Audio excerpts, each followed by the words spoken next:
That got sound. All right, cool.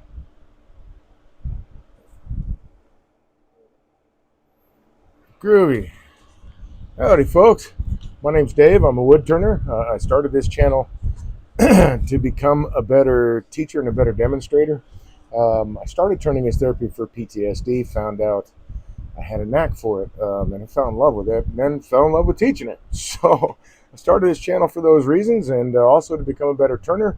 The secret sauce to all of this is practice and more practice, and probably a little more practice.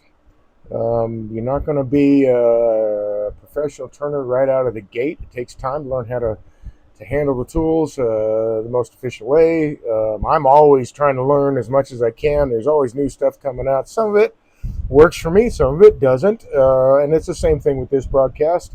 I hope a larger portion of what you see helps you out and works for you. But you have to work within your own body mechanics and the tools that you use and all that kind of stuff. So I get it.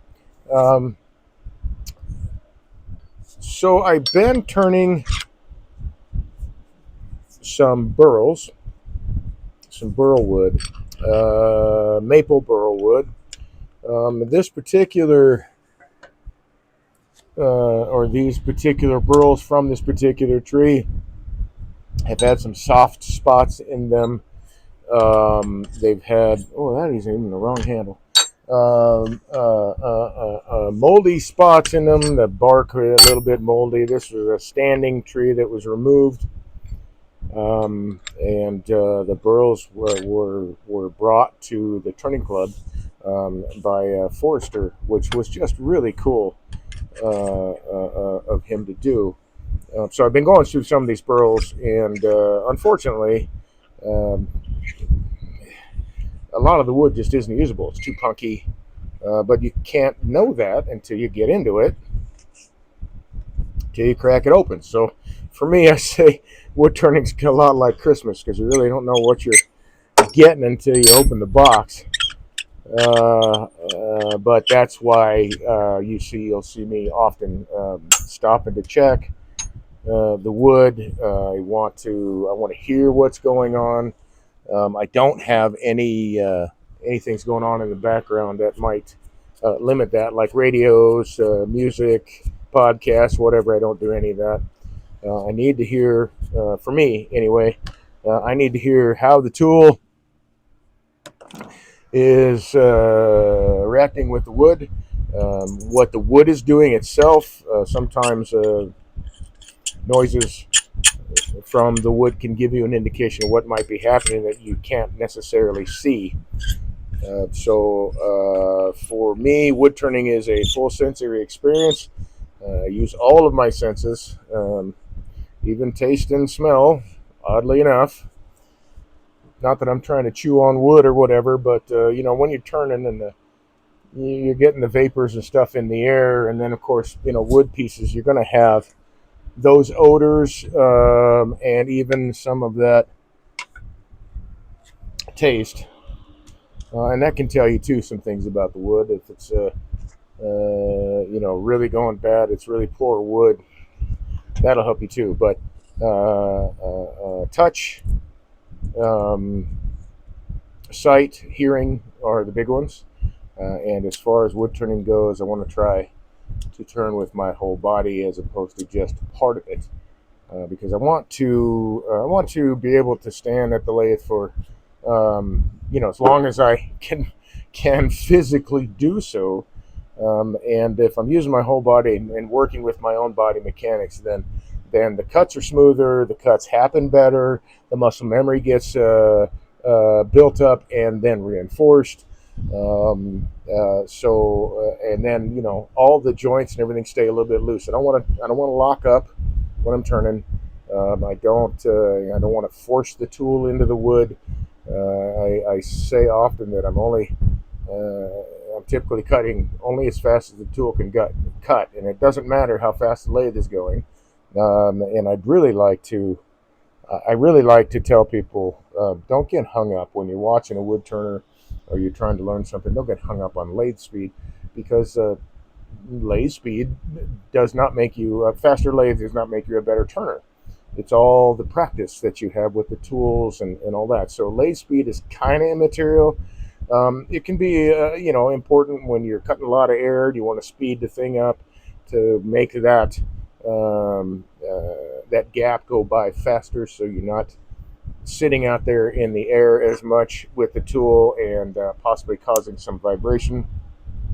But in general, and I've done this a lot on this channel, where I'll have my lathe. I've slowed it down for sanding, and then I kind of spaced it because my lathe goes down to 400 RPM. That's the lowest it'll go.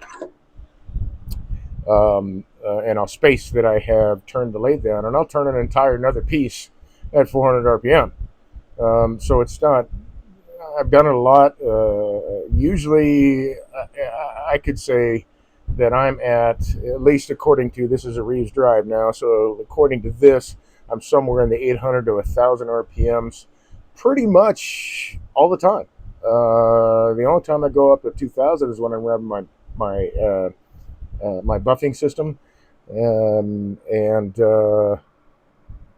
I don't see, personally for me, right, the need to go up to 3,000 RPM or whatever.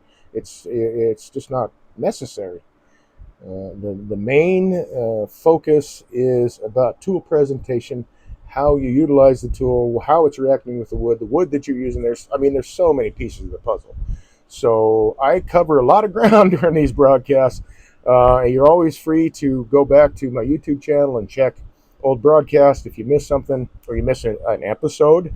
I stream Tuesday, Wednesday nights, 8 to 11 Eastern Standard Time.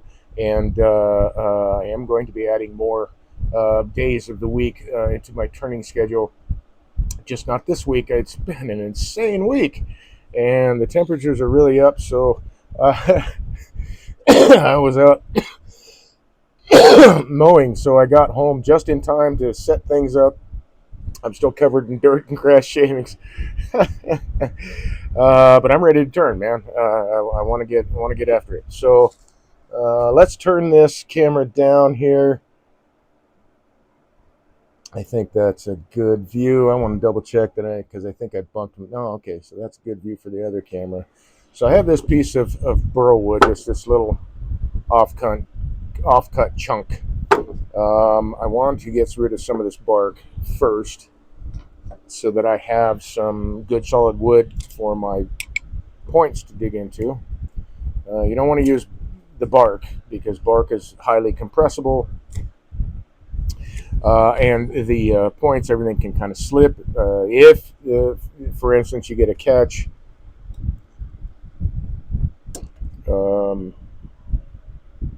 even just during normal turning, so you want to make sure the piece is secure.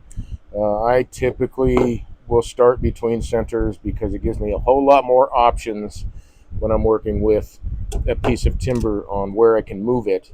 Once it has a tenon on it for a chuck, that's the orientation that I'm stuck with.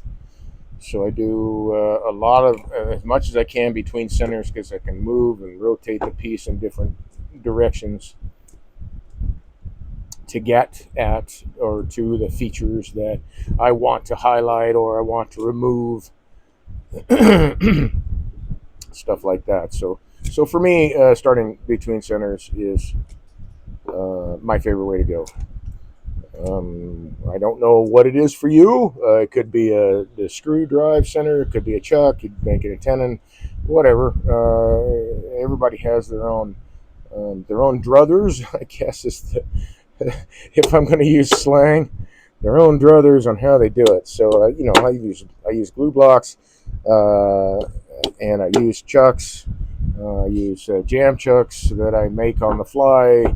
Although I do have a set of jam chucks down here that I have for other, for pieces, but sometimes I'll just make a jam chuck on the fly. So I've got this piece of maple burl wood. As you can probably see, let's bring this up. That light's not so great, so let's turn over to this camera. So if you look in here, you see all that white. That is moldy bark. This is heavily bark included, this burl. It's heavily bark included. And it was, like I say, a standing dead tree for a while, or dying, not quite dead. So some of this wood I've had to get rid of, mostly through turning, because I start turning the wood and it's punky, or it's just not good wood to have on the lathe. This particular piece is pretty solid. There's a little bit of punkiness here, just starting right on the edge, but I'm going to use most of all that anyway, so that'll probably get turned away. That will be my goal anyway. So let's move aside the tea, because I needed some liquid. Okay, been a hot day. Tomorrow's going to be warmer. Cannot wait. I'll be moving stuff. Say, more of the deadly burl. More of the deadly burl, yep. How's it going, man? Yep, more of the deadly burl. But this particular little piece, what did I... I took it out so I can retract the point a bit. This piece is fairly solid. There's a little bit of punkiness here on this surface, which most of that's going to get turned away, just a little bit. So I figured I'd turn another piece of burl just for fun. I've got some other things I want to turn. I didn't have time today to cut up pieces of wood that I really want to turn. I just did not have the time. It's kind of disappointing, really. Yeah, it's just kind of disappointing. Anyway, so I'm going to start with this. I'm not sure what I'm going to turn out of this guy yet. And normally, I also start on the balance point. This is a very small piece of wood, so I'm not going to do that. It'd be a little bit tough to do anyway with this guy. Let's see. That looks about right in there. So let's pick a spot. That looks like a good one. And we'll take this guy. Oops. Of course, it does help if you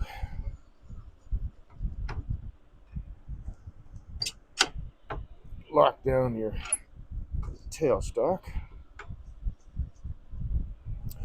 And as a heads up, I really, really appreciate the support, people hanging out,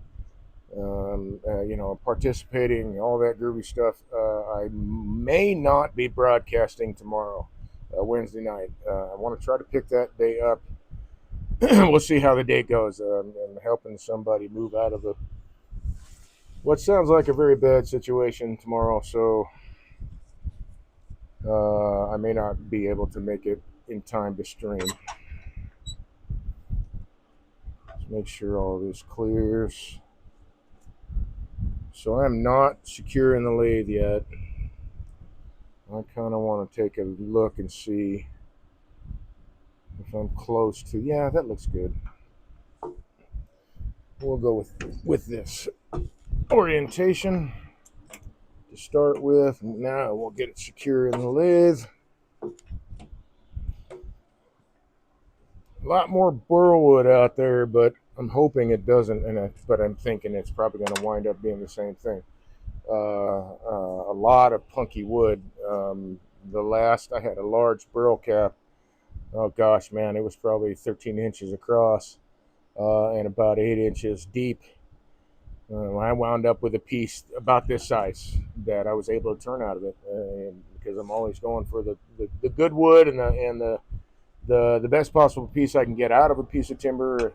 It's not the size of it, it's just I want the best piece I can get. I don't care necessarily how big it is.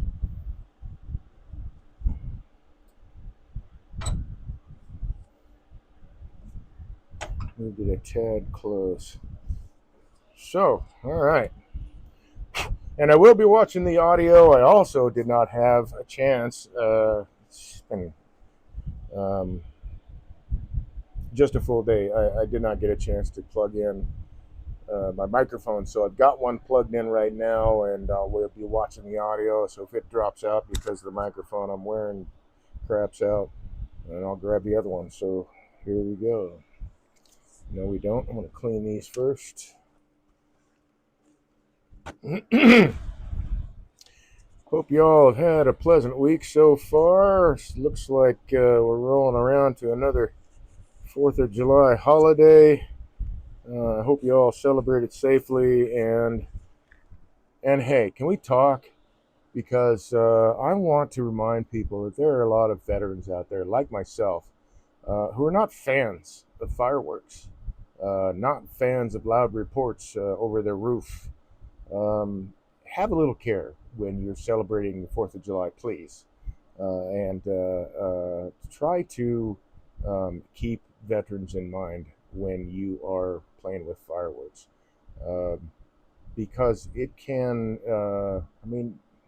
it can cause people to go into a state, let's say. I myself have PTSD, not a fan of fireworks. But please give a thought to veterans when you're playing with fireworks, and try to be aware if you're in an area that there's a veteran, maybe tone it down a little bit. Anyway, thanks.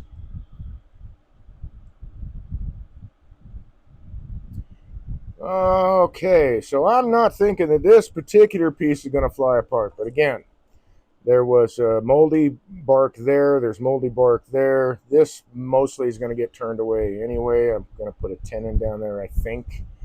It's not dry wood, so I think I'm just going to turn a small bowl out of this piece. But I don't know. We'll see once I get into it.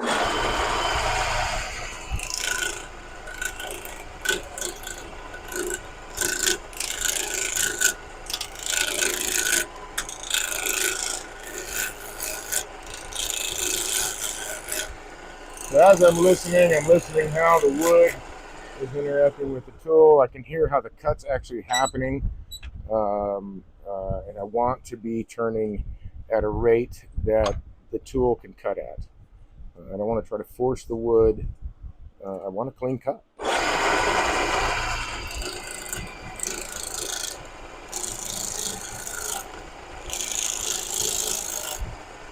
So even though I'm cutting air, you can hear that bumpity bump. I got a lot of air that I'm cutting in here. I'm only advancing the tool as fast as it can cut. So I'm not getting a lot of bump and vibration on the tool rest because I'm not trying to force the tool. Here's what happens when you try to force the tool. You hear all that rattle and bumping around. I want to hear this. I want to hear how the cuts happen, and I want to try to add vibration into it because for those of you who have been turning, you know that vibration is the enemy, so to speak. We want to eliminate vibration as much as possible. The more we eliminate, the better the cuts can actually happen.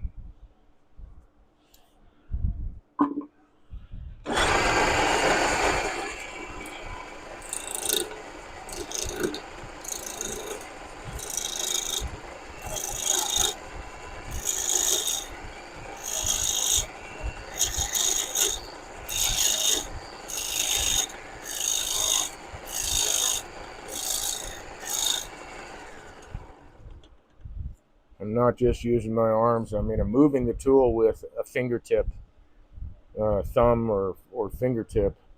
Often, if I'm pulling the tool towards me, it's just fingertip pressure that I'm pulling the tool towards me. I don't want to have or try to fight this thing. I want to have an enjoyable experience. I want to be, I don't want to beat myself up to where I can't come back to the lathe. Because, as I said, I started this out turning as therapy for PTSD. So this is my This is one of my therapies. I don't want to ditch it because it works.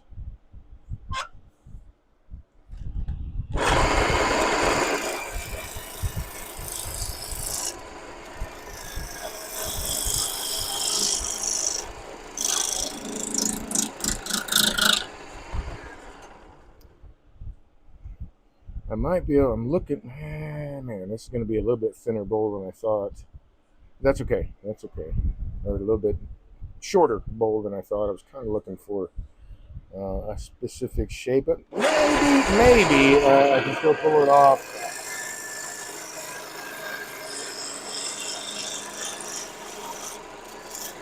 Just a smaller version of it.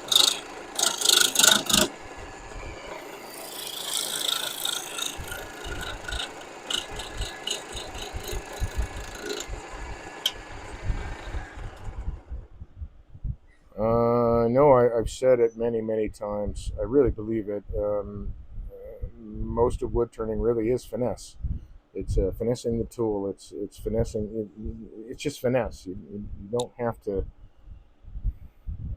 You don't have to fight it. You just don't.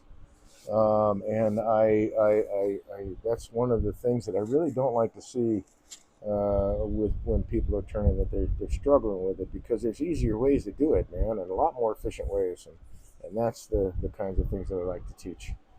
I think I have walked away without my cover for my computer, so I will be right back. I've got to get that because I got to keep dust out of this dude. I think. Oh, darn. I got to go all the way upstairs. Okay. Not there. Not there. I thought I left it down here within easy reach, but that was last week and things have moved. So up the stairs we go. There it is.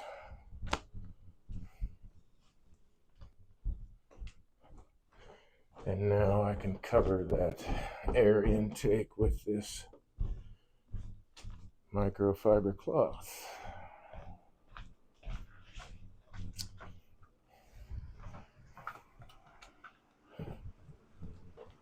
Oh, okay.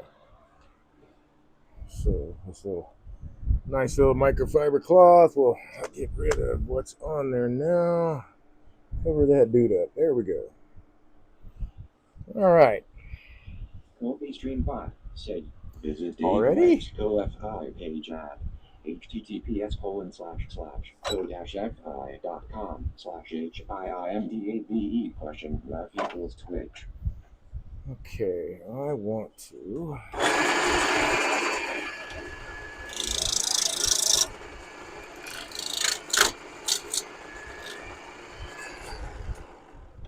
See where I can put. Actually, if I got wood underneath here, I can make a really neat looking foot by leaving this natural edge. Let's see what we got, man. That might be pretty cool. So yeah, actually I am very much just kind of flowing with it, seeing what's happening. I don't have any plan today. I've like I said, I've been doing lots of yard work and mowing and stuff like that. So no time for this till now. So I'm really glad to be here.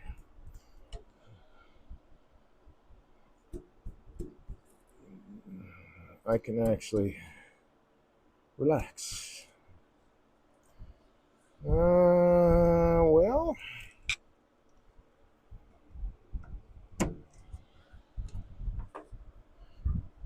there might be. I might be able to get away with that. I think that might look pretty neat. So I got some wood there. I'll have to take it down a little bit more, but I might be able to leave that natural edge that goes right through the bottom. That might work out. Again, as I'm pulling the tool toward me, I'm just using fingertip pressure. Don't need really any more than that.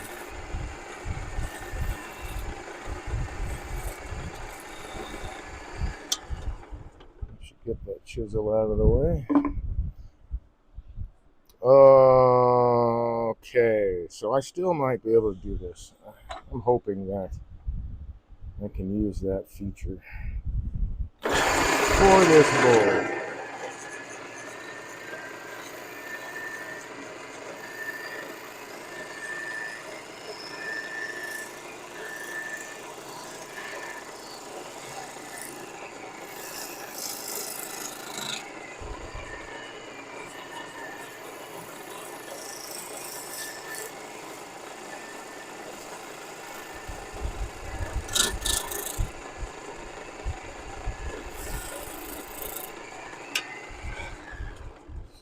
got here. OVSERVEDENCAMPMENTK1P. Say B combining Oh, like the that was small letter FA combining plus sign below. move the Orders on space. streamboot.com remove the space. I pinned to AK3. Yeah, thanks, Spambot. I appreciate it. But I won't be buying any viewers, so you can skip me on your next go around. Thank you.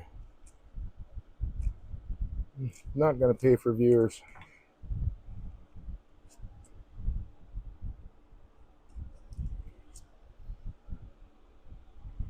I'm trying to get. Hey, that helps. A little bit more light. That's wild.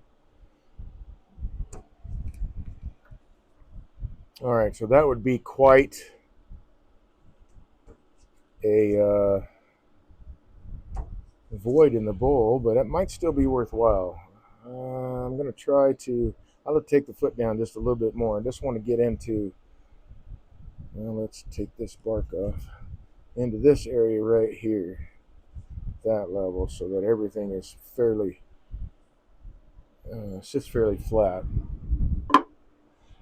Yeah, let's just play around, man. Let's just see what comes out.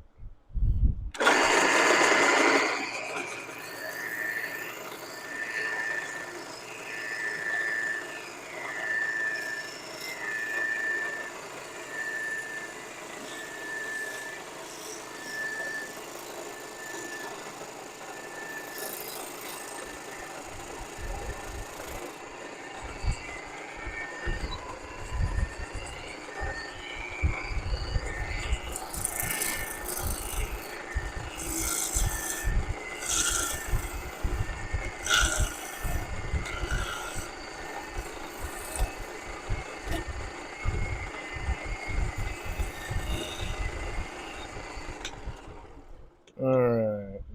See all those bark inclusions all throughout there.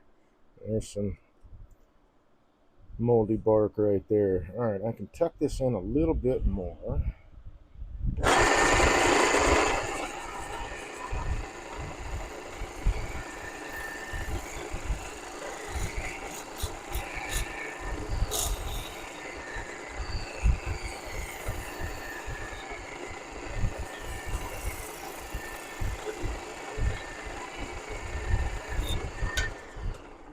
Liking the shape. I'm just trying to get that foot. All right, you know what? That works. I've lost that feature, but so be it. We'll have this huge void in the bowl. That'll be interesting. And we'll see if it survives the drying process. So,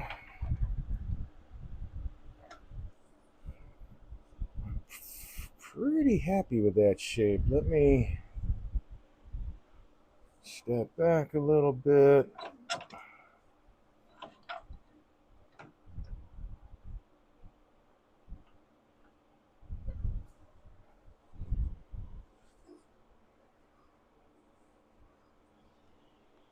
Still got some chainsaw marks, so take it down a little bit more in diameter.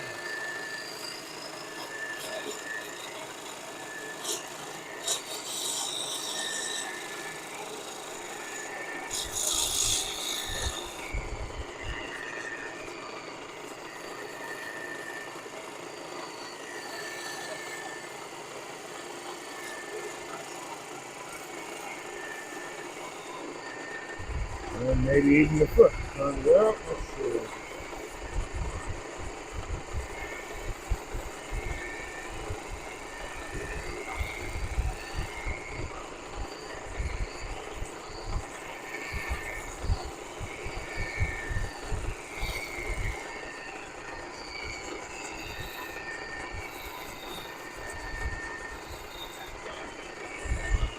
Do not like that shape. I have made an adjustment that does not agree with what I see in my mind's eye.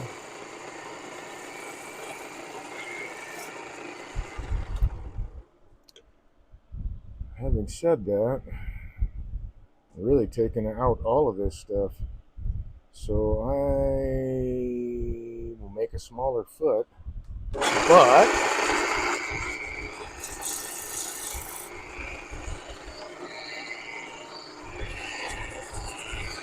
long tool.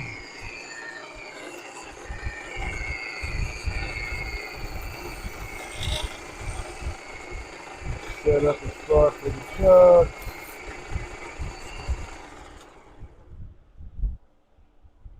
Yeah, that's pretty good all the way around. You can see that moldy bark right there. There's that tool. Let's see. There it is.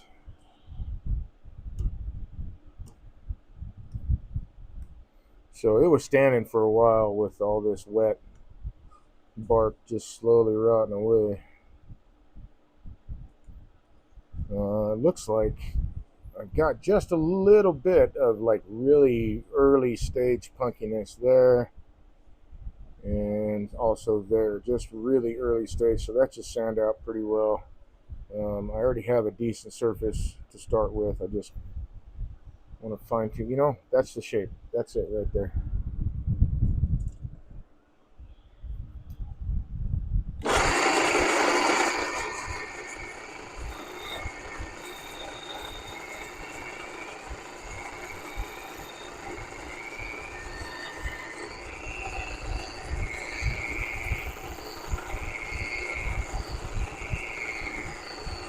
So straight is a very, very safe cut to make.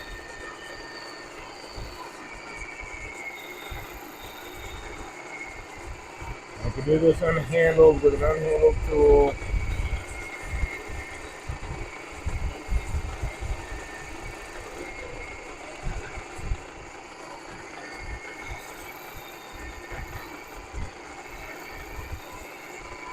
I just don't want to take it out of the handle right now.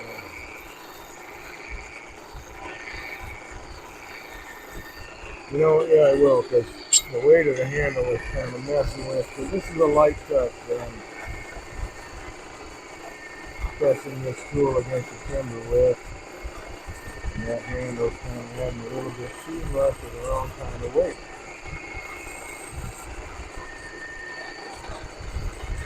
Two scrape, again, a very safe cut to make. So get a catch with it. Light touch, I just want to take the high points off.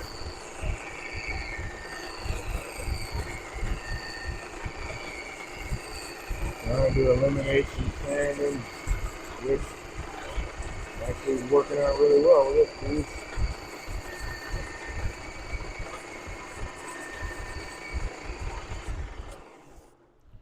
And then I can sand that. All this bark will eventually come out. But it looks like I might not even have voids in it, except for maybe right there. But all this burl, that just looks really, really cool. So, I'm going to throw on my mask, put a little bit of abrasive on this guy, and then we'll flip around and put it in that chuck. And with this piece, I can start right off with 220 grit. Sharp tools are important, man. It really, really, really will decrease the amount of time you have to spend sanding. Of course, unless you're turning like punky wood, and then you're going to have to apply some abrasive regardless. But if you're dealing with super punky wood, you got to start at a much lower grit most of the time. Okay, mask on.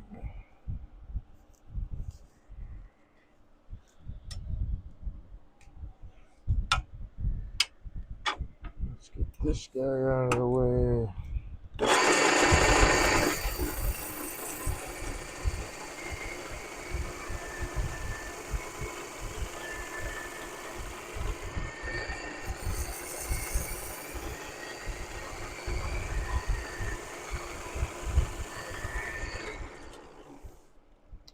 Definitely drying up the sand.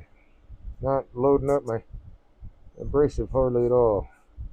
Man, it's a really nice surface.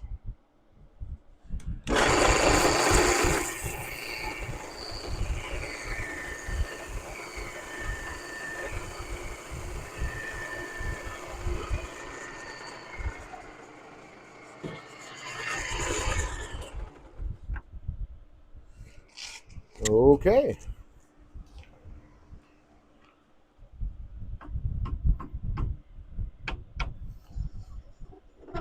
So let's take that guy out. Let's get. Really don't need my elbow poker to be in there right now. Where'd that fall off of? Had a backup pad on the floor. I'm not sure where it came from.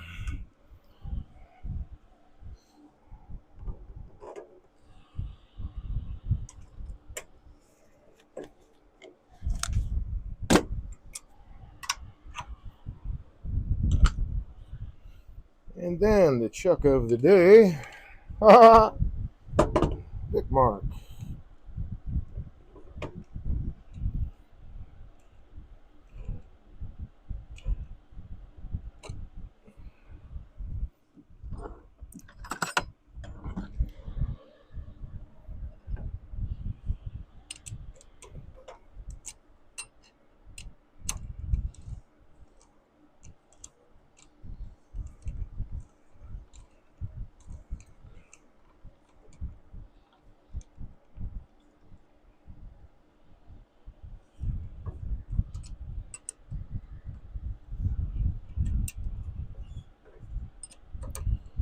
Yeah, I think we can probably call this the exploding burlwood.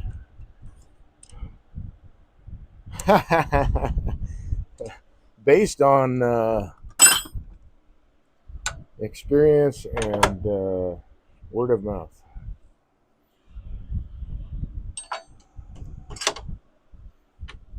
But there is some good wood in here, so we're going to go with that.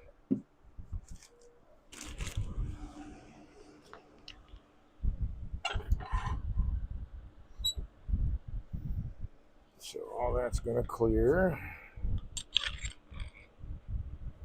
This could benefit.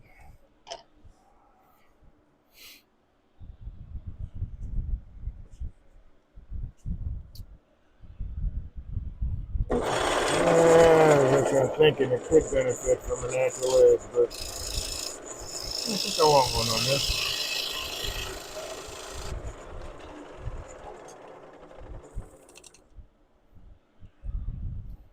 A nice clean edge.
Benefit from some side lighting there.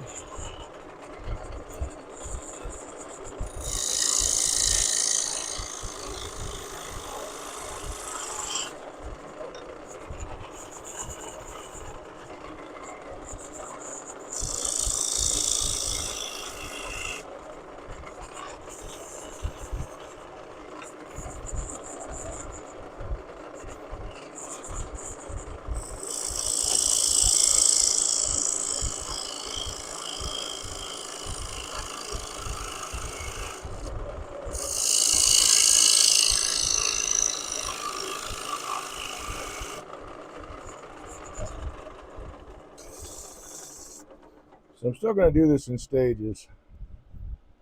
I want to make this thin as I can get away with.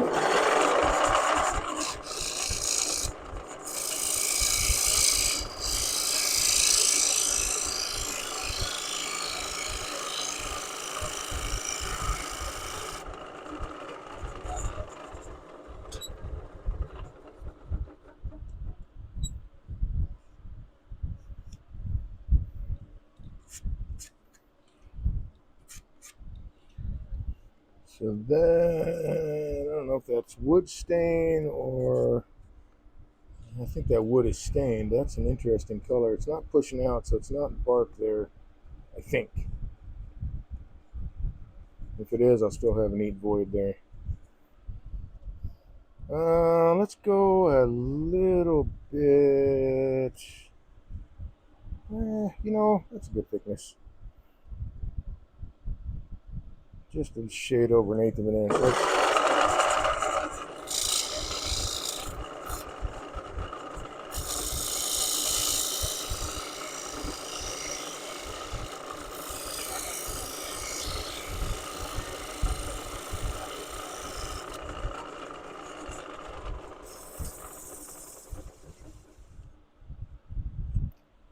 That's pretty even.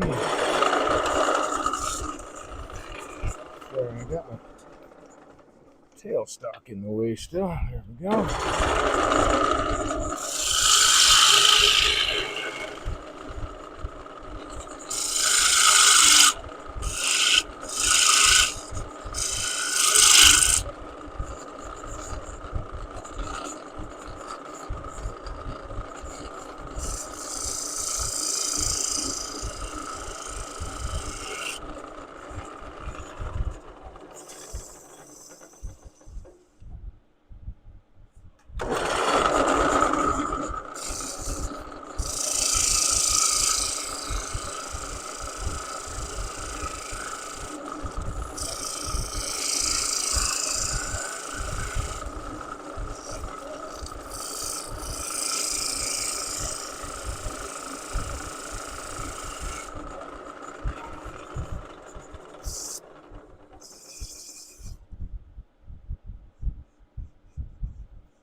That's fairly even. I'm getting some really nice figure out of this.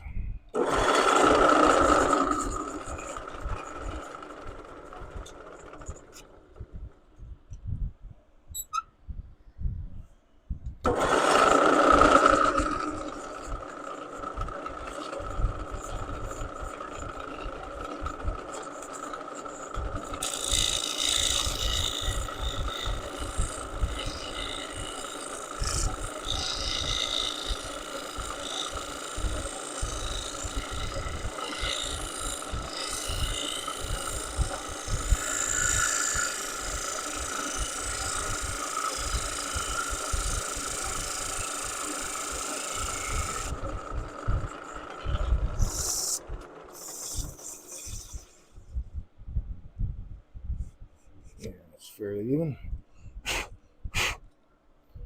Now I need to start really worrying about my bottom here. I would much rather turn a bowl instead of a funnel.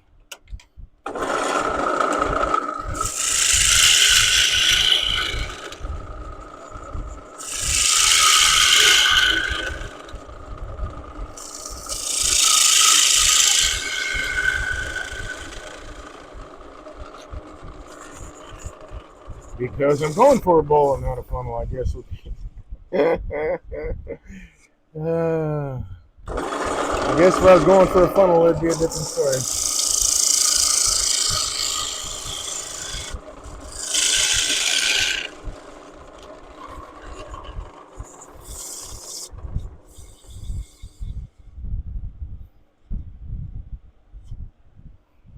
Got to watch part of a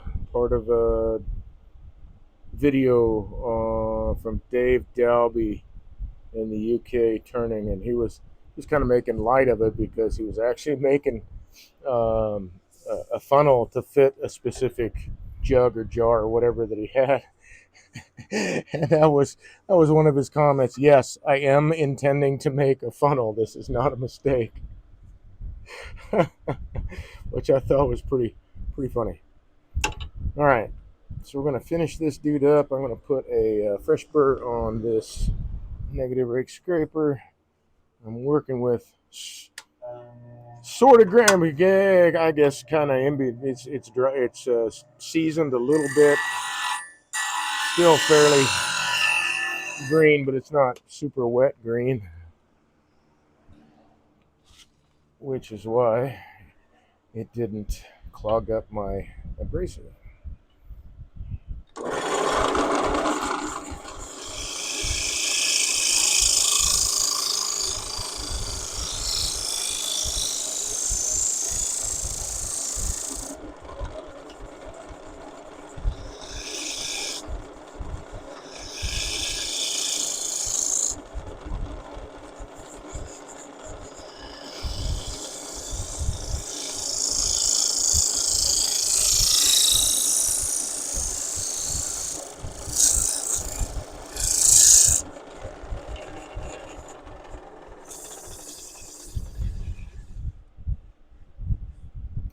Okay, so I can go a little bit deeper now. Yep, there's one void.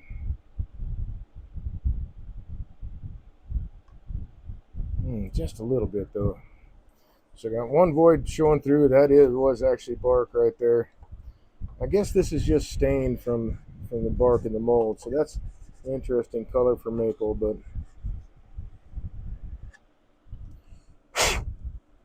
it's unusual.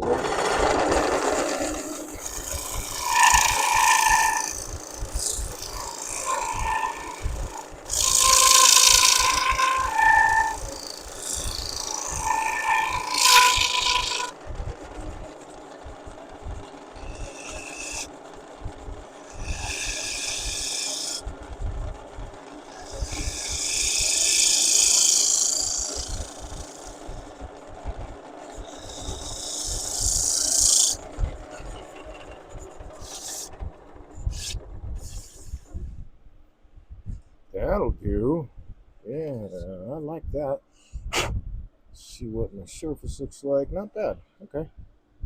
I've got some moldy bark in the bottom, which I'm going to wind up cleaning out. But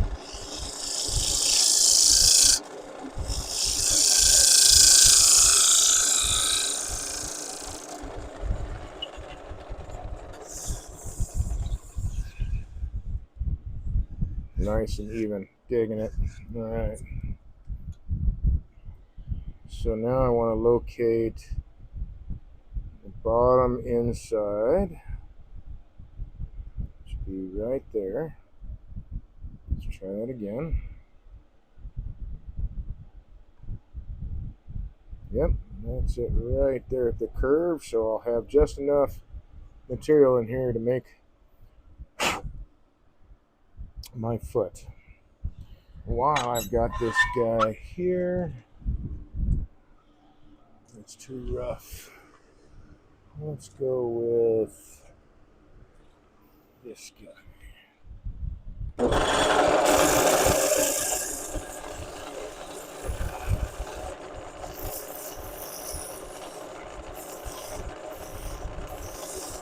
And I've got running there. They're actually blowing all that. I don't need to sand much, but blowing that away. So that's very nice.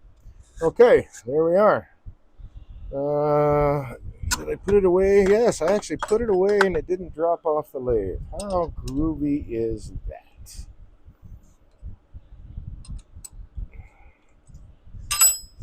So you can see bark inclusions all throughout. That is moldy bark. I'm going to wind up taking that stuff out, but I'll have some voids in it, and that's okay. This is what, more of a showpiece, I guess, than a utility piece. So since I have this guy ready to go, let's grab a large enough piece of wood so I can make, ouch, a jam chuck.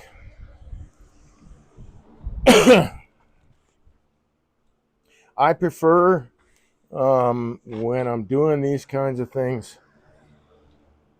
to have a contracting hold rather than an expansion hold. I want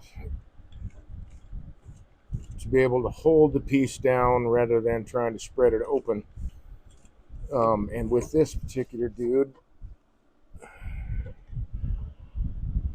so what that means is I want to try to capture the bowl around the outside of the rim. I want to have all that on my jam chuck centered. That's great. That'll work.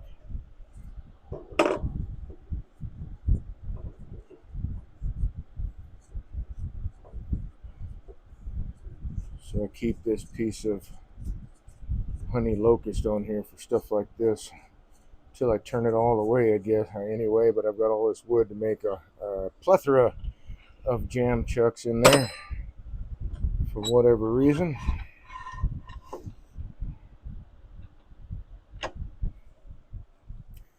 So let's grab the box, the inside box scraper.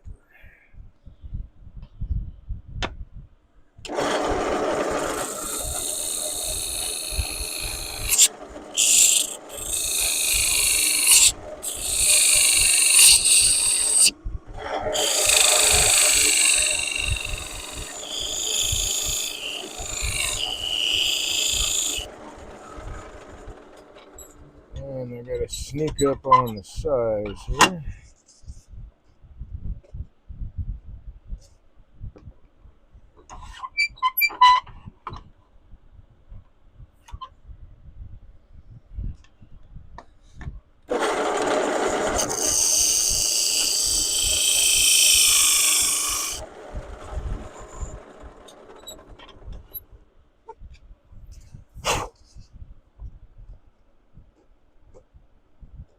Getting there.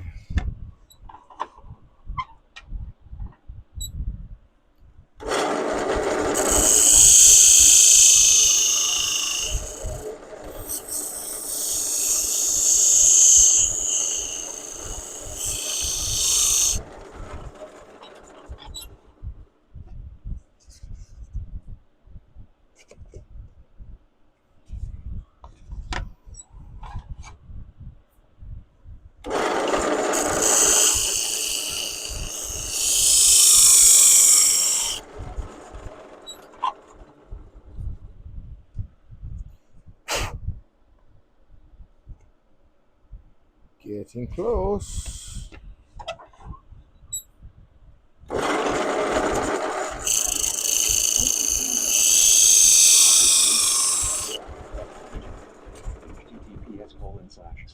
https://go/HIIMDAB/Twitch. I think I'm going to disable that for next week and for future broadcasts.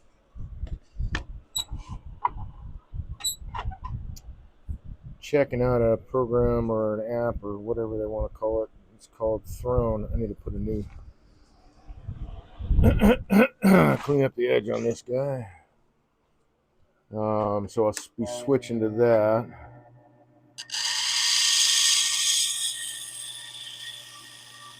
It makes it easier for people to donate, support the channel in whatever way they wish, and if they choose to remain anonymous, they can remain anonymous.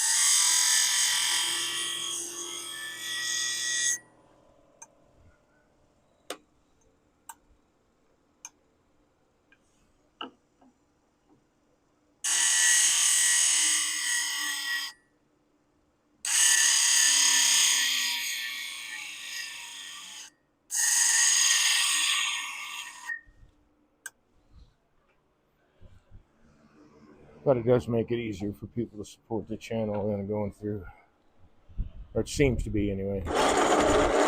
All right.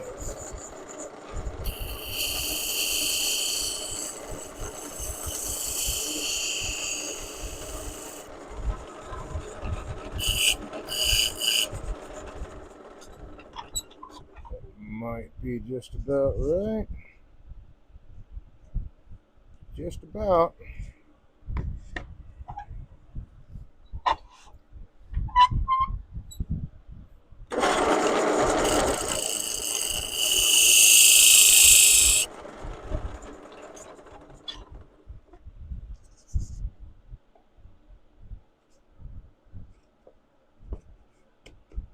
still just a little small.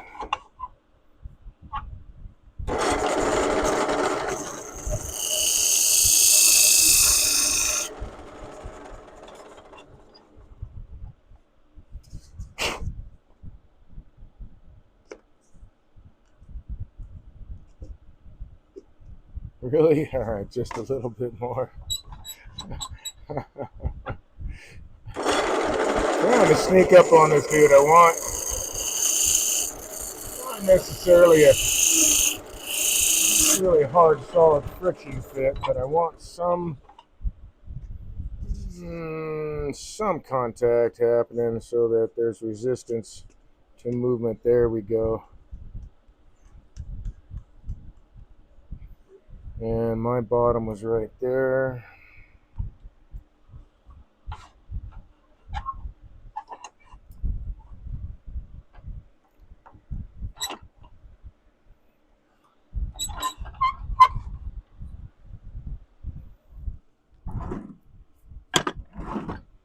Bring up the elbow poker guy again.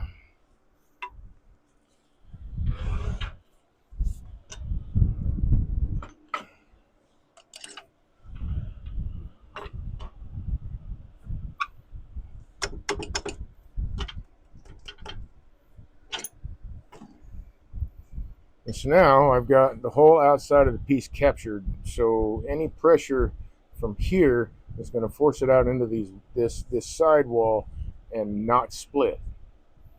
At least in theory. Now this is only 3/16 of an inch sidewall. I don't need a lot of pressure. I just want to keep that. I don't want to have any marks on the rim or anything like that. So I have a piece that will work. The jam chuck, so hey, let's use it.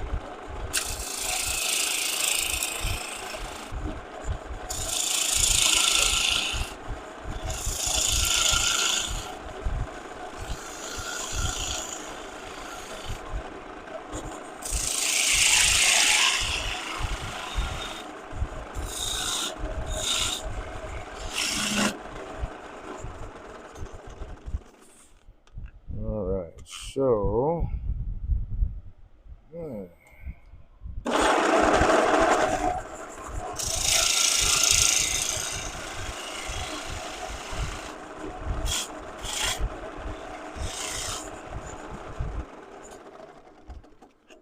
trying to do two things at the same time. Yep, that's working.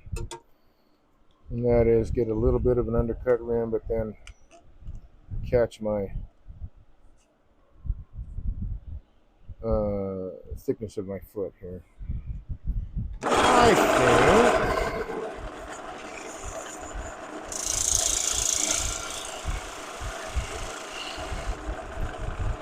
want the foot to be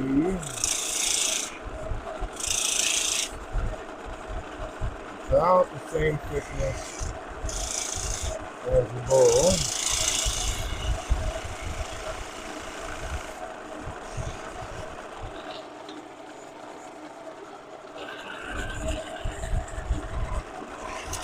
Easy there, killer.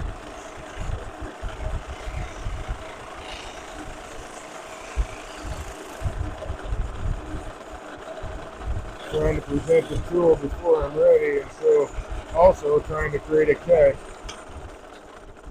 Fortunately, that didn't happen, but I was on the way.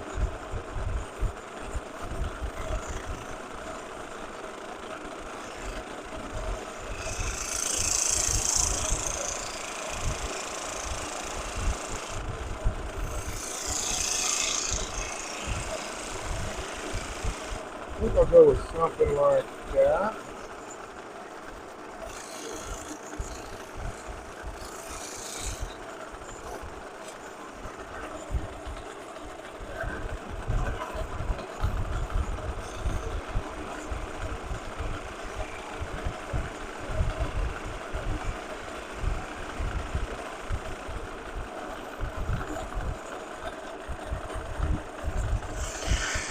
Detail mark.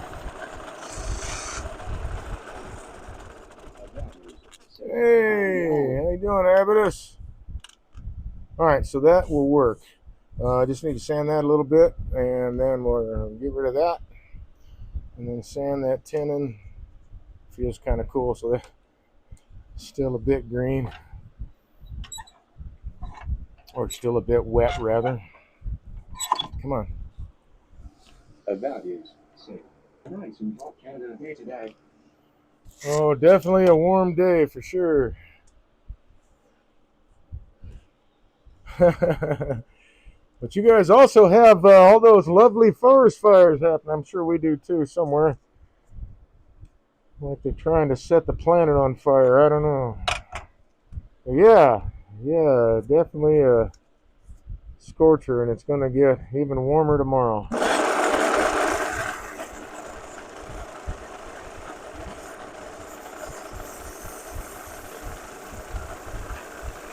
So, what province are you in, Evidence? Where are you at in Canada?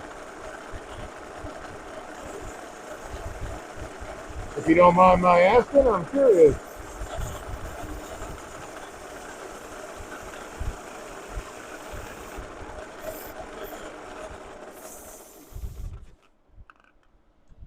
Nice surface. Okay, very cool. I'm going with that.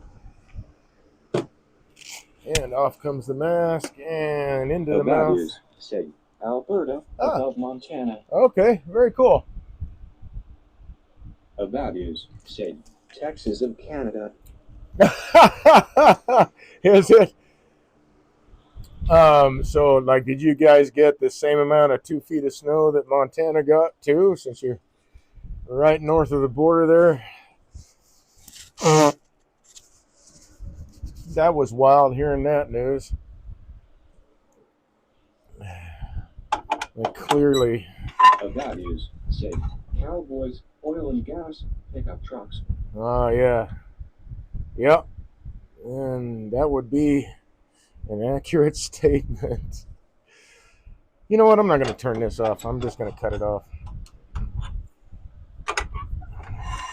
About is safe. Although, a week or two ago, some area got hail and snow. wow, really? All right. About is safe. It looked like winter on the highway cameras. Jeez.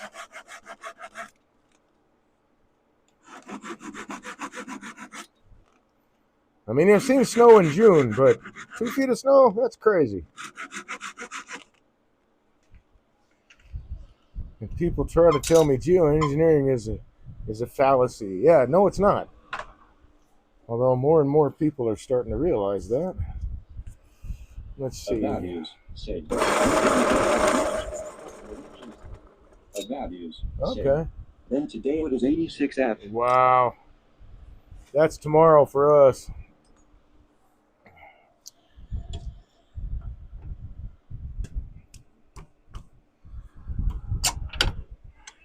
Okay, let's get rid of the elbow poker dude.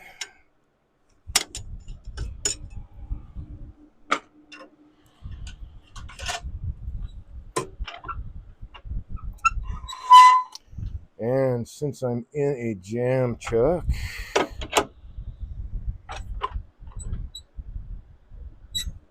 let's see about... Oh no, what's the deal? Ah, okay. No tight tool rest. Nope. She done squirted out. So I'm just going to, let's see if it broke it, which it probably did. Yes, it did. That's fantastic.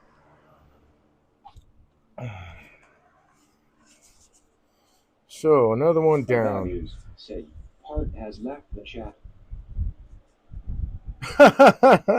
Yeah, exactly. Well, that's a shame. Yeah, that's a bummer. But again, this wood it's still got punkiness to it. It's not something unusual, and it's heavily included burl wood. So while it is unfortunate, I don't know. I might be able to maybe save it. I'll set it aside. Actually, while I'm here, I'll just buzz that off with a sander. which is really what I should have done, I suppose, but I thought that just maybe be a good enough hold that it wouldn't do something like that. And I was wrong.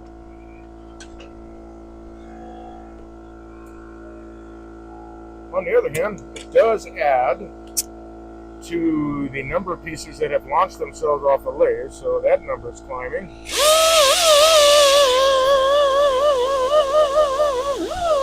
This burlwood has been exciting to turn.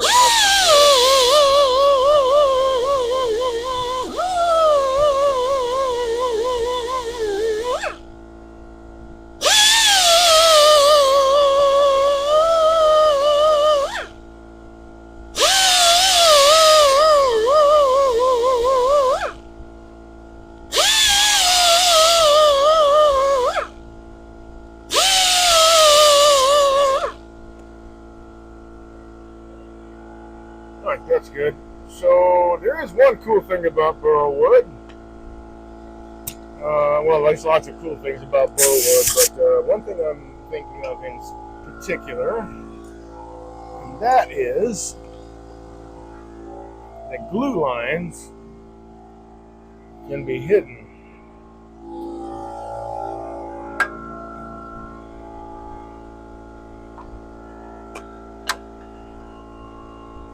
So I'm going to use my jam chuck to hold this dude in place.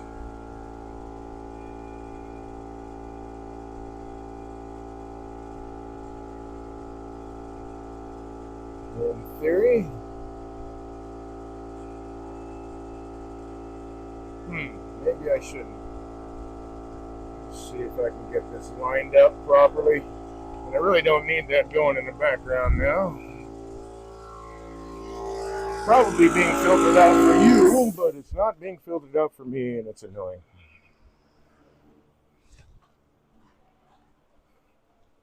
Alright. So, let's get this guy first.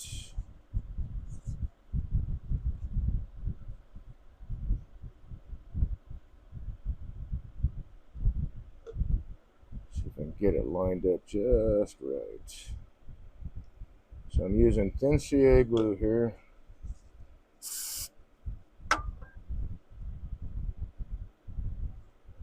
Ow!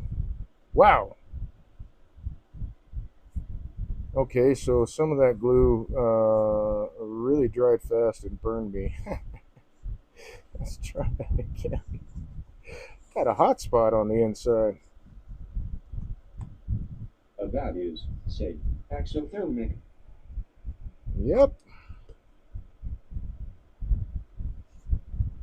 Come on now, hold together. You're not gonna, are you? Values say I didn't know CA glue did that.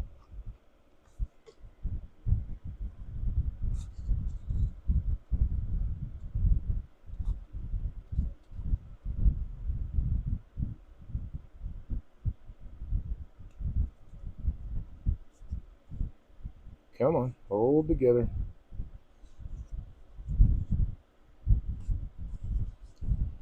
Now with that there, I should be able to get this guy in the jam chuck.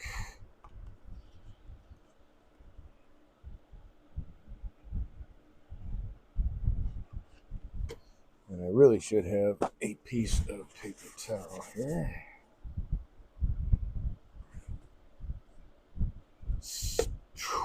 Sit, stay. Thank you.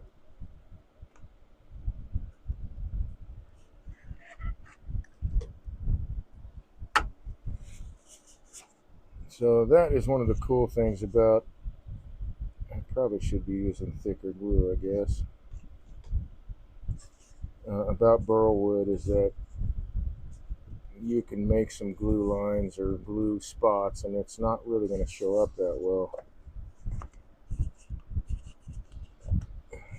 Come on, come on, come on, come on, come on. There we go.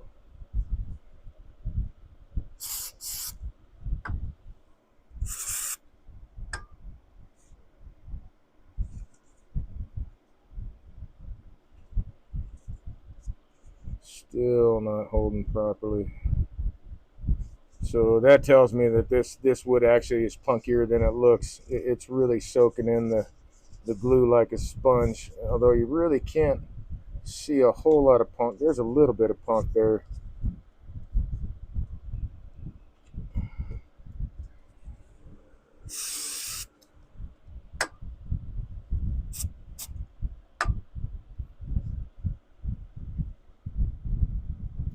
Just try to save the shape.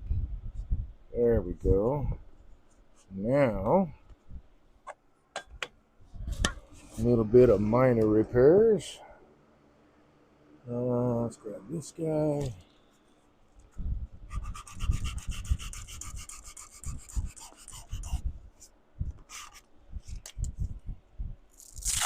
Maybe just the abrasive instead.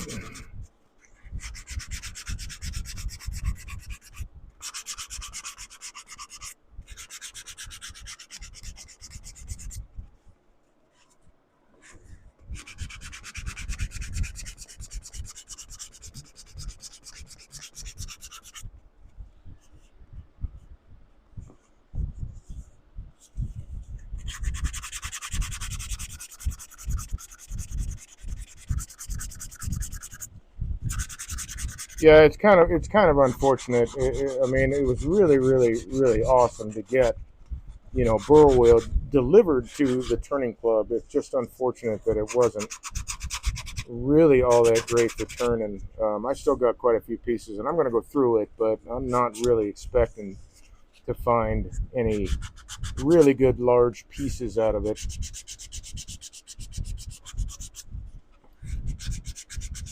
They'll just be really good small pieces.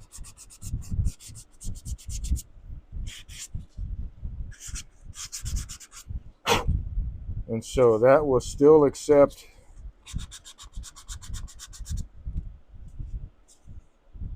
it's not coming apart. Okay, that will still accept stain or finish, whatever. And it'll leave a little bit of an interesting color shift. But because it's burl wood, it won't be super obvious.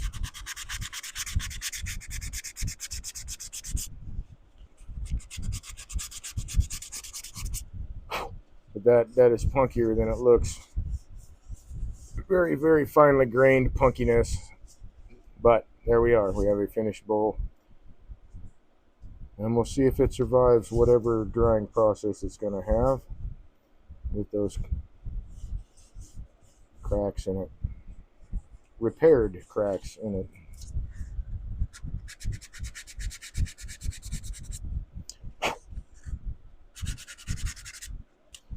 Okay. Set it aside. Set it aside, young man.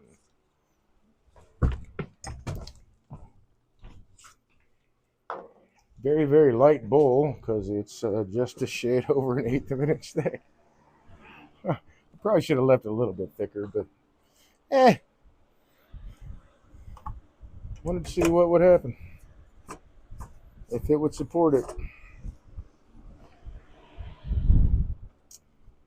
Okay, let's get rid of that jam chuck. Whoopsie daisy. Of course, dropping it on the floors. Not always apropos.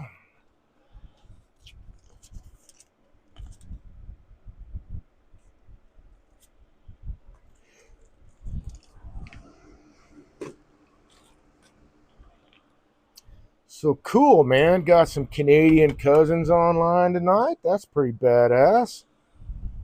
Let's take a look at these guys. Let's see. Oh, that needs to be filled with epoxy, so we're not using that one. This guy, on the other hand. The values say, is it friction fit, flow, or vacuum into the bowl holder?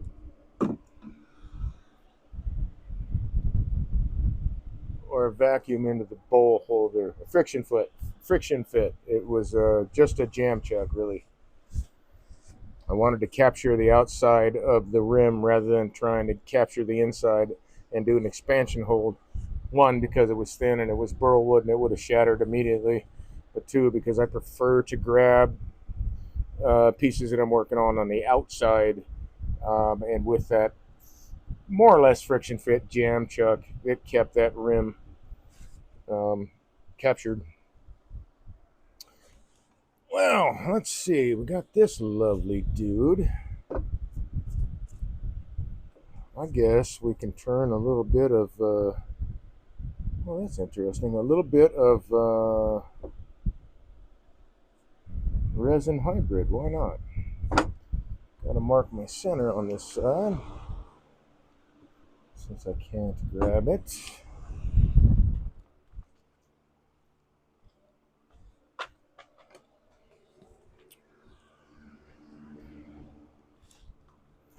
This is a piece of maple crotch wood.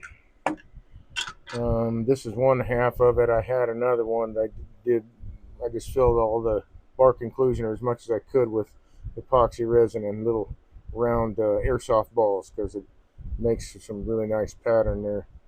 But the other one is a spherical box. I don't know what I'm going to do with this guy yet.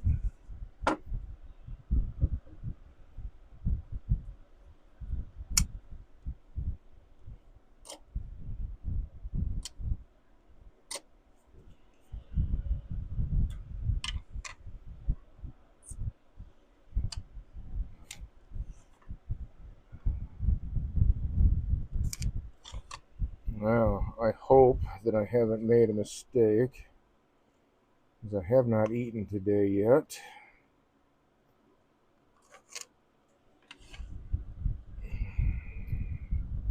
Hopefully I'll be alright.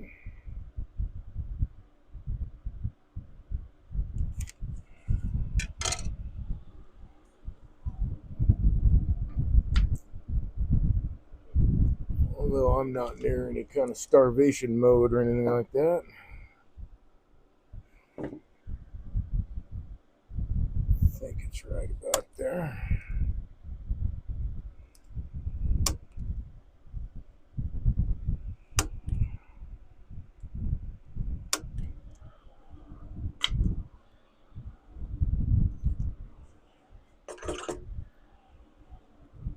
But we don't want the blood sugar to drop too low.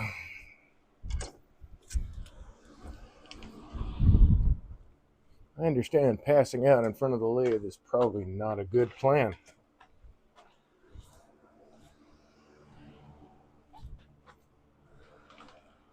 Alright, let's get this guy set up.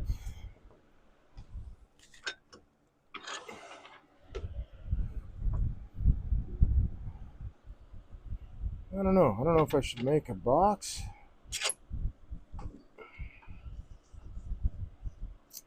Let's just true it up and see what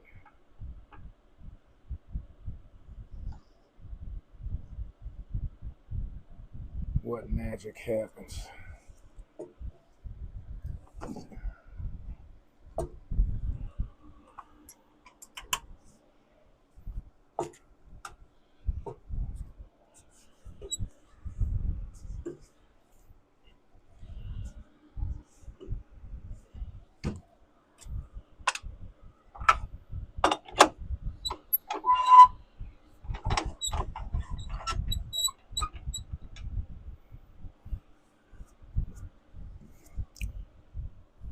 Fairly true, but we're going to true it up anyway, and I'm going to change to a longer tool rest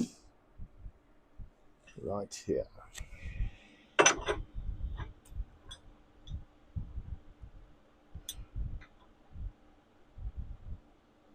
Okay.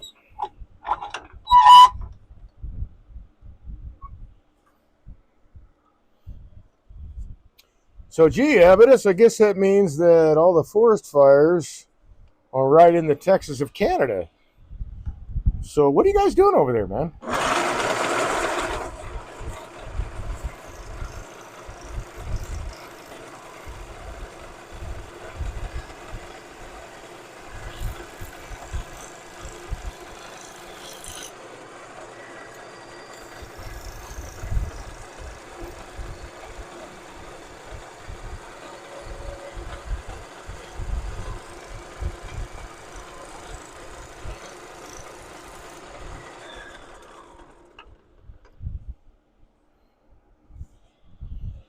So during the drying process, some of this bark separated. So I'm going to wind up filling that. Good, I'm glad you didn't take offense to that. It was meant to be funny. What the hell are you guys doing over there?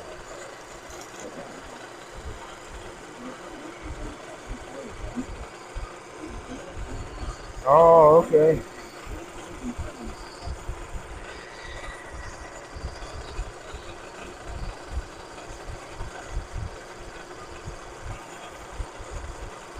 We had, I read, I haven't read the news article yet, but let me tell you what we're doing. So there are more fires coming. Oh, okay. Okay. Which means, well, I wonder how Alaska's doing. Yeah, well, let me tell you what we're doing here. Apparently, we're shooting firefighters in America,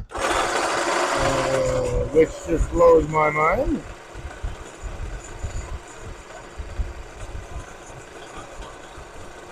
Just got a new news story in my news feed. Yeah, right? Like WTF, no shit.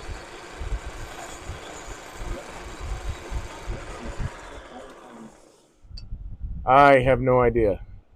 I don't get it.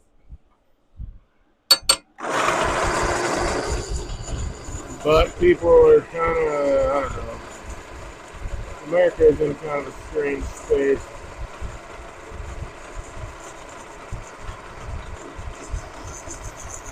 Which, anybody else on the planet could probably tell you, but the Americans are, they're not really aware for some reason, or in general, they're not really aware. Hey, we're in trouble here, people. I don't know. America is weird sometimes. But I've been to other countries who say America is weird all the time. Giddy up, pew pew is pretty much how we look to people, and I think it's amusing. It has some truth to it. It's amusing.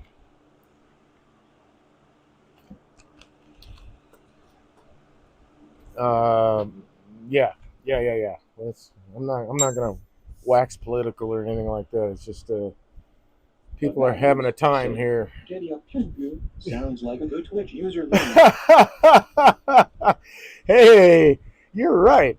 Multi-stream bot said, visit Dave Life. See, now that was not half an hour. https://co-fi.com/HIIMDA. Yeah, I'm gonna disable that. I'm not sure what I want to do here.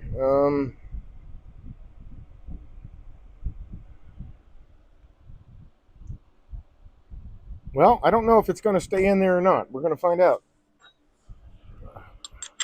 I would like to change something today. What are the white circles in the epoxy safe session? Those are airsoft pellets, little plastic. I don't know if you guys know what airsoft is in Canada or if it's even in Canada. So if I'm over explaining, I apologize. But they're just little plastic BBs, basically. And values said, yeah, we got airsoft. Okay. Um, so I had a young man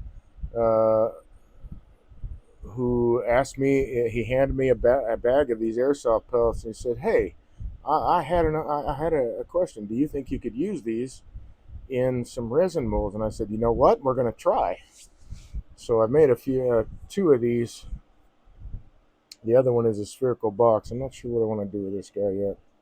Let's see. Values say, I thought it was a wood turning technique. Lol. Oh, hey, it'd be nice, man. I could come up with a new technique that nobody knows. That'd be nice. Although I did come up with a technique that nobody uses, but I'm hoping to change that. And that's hollowing with a spindle gouge, doing top cutting. So hoping to change that. I like the figure here. This is a piece of crotch wood. Got some nice figure going around where the bark stuck in there. I guess we'll see if the bark is actually going to stay. I don't want to do another spherical box.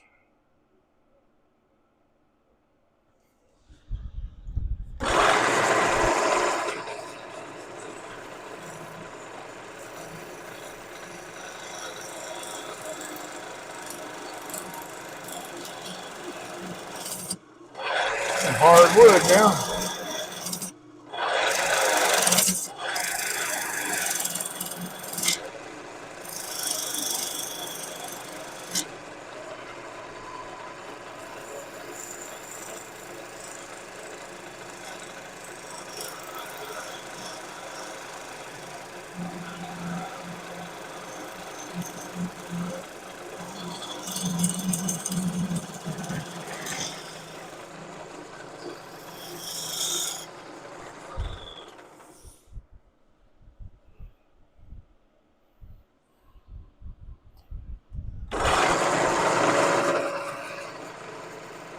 I definitely have gotten into the habit of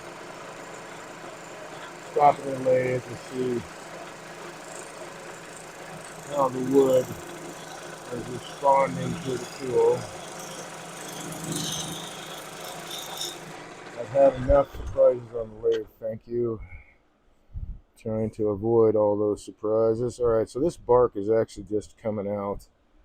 I may actually need to... Well, I don't know, man. I don't think I'm going to be able to save it. So I may wind up needing just to knock some of this out. I'm going to turn some more. I may need to knock some of that out. And then just reapply. Do another resin pour. Ooh, I've got the image in my head.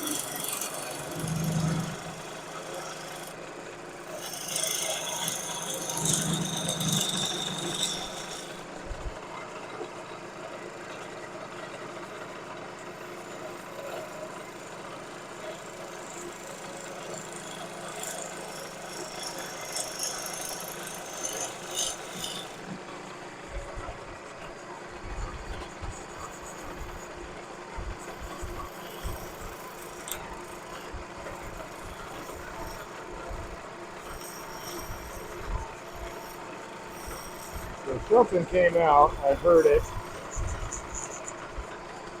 It didn't do any weird, crazy, bounce off the color kind of stuff. So let's see what that was. Oh, so it was one of the BBs that came out.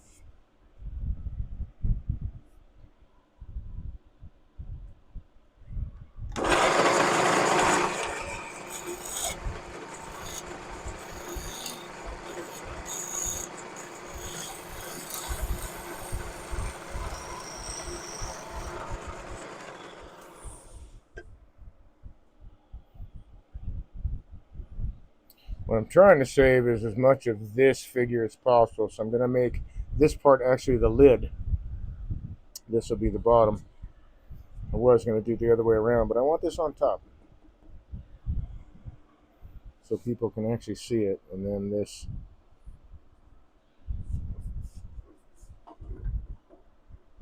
feathering where the tree sutured itself together. It's going to look really, really cool. Okay, let's see.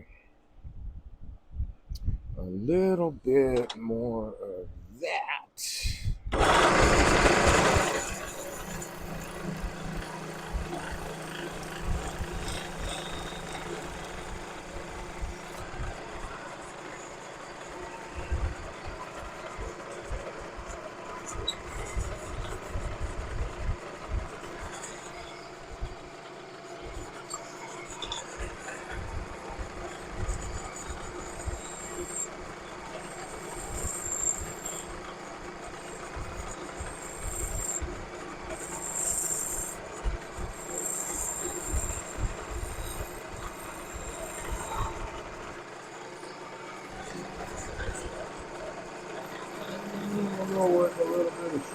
open.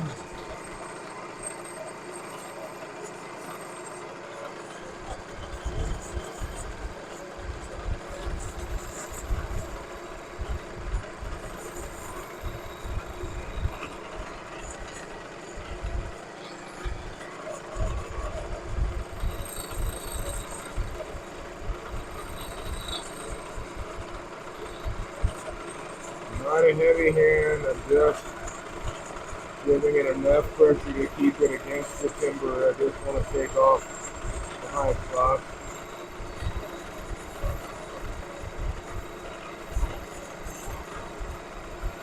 Watching where it's cutting by looking down in the gap between the wood and that upper wing.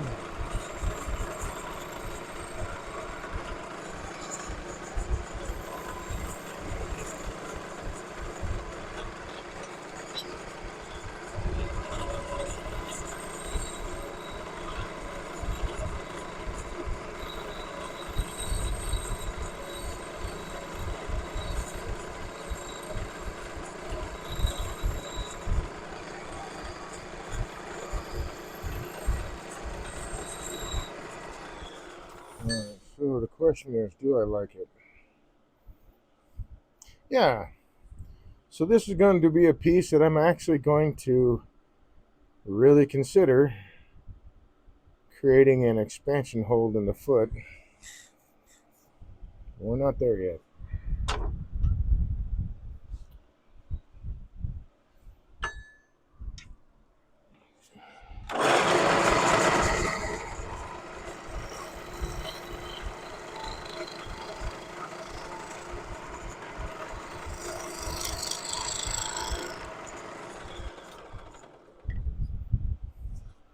Yeah, I like that. So the question is, do I want the lid to sit inside this or on top? And I think I'm going for inside. So that means I'm going to make a little bit more of an adjustment here. I say a little bit, it'll probably be a lot. We'll find out. I don't know. I need to take this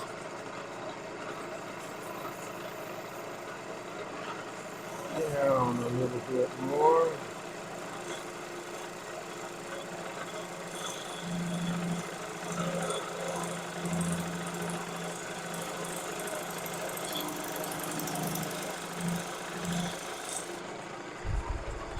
And grab more of the shape that I really want to see.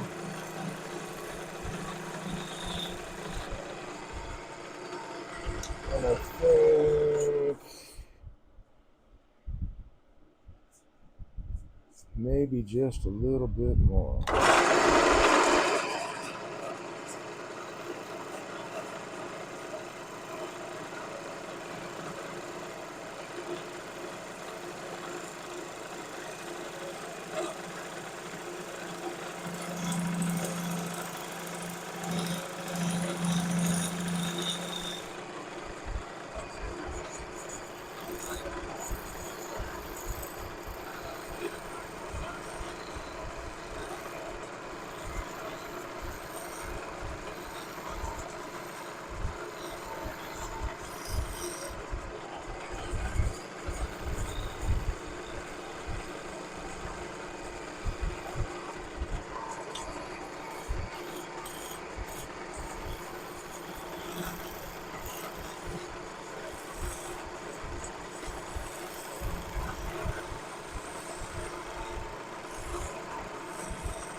and some sanding.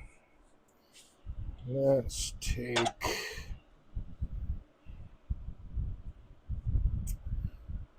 I want to do an expansion hole. This is really, really solid wood, so I can do that.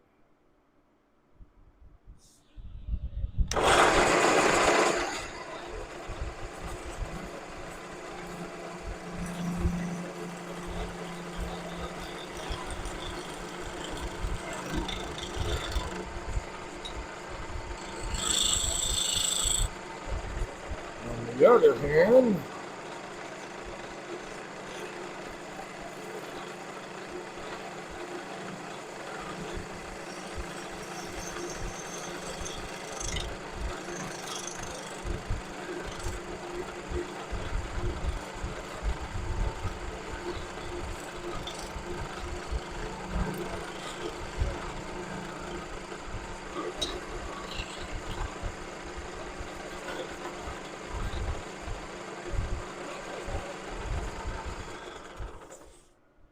I've got a great hold for a chuck as it is. Let's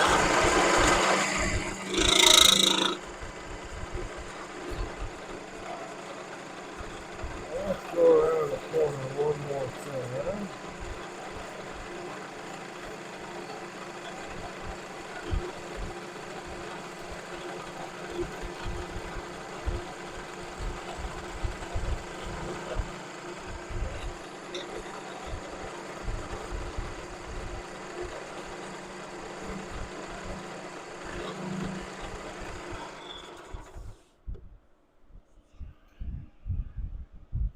Should I tuck that in anymore? Nah, I think that'll be alright. Alright, time for some sanding. I want to take the lid off right in here.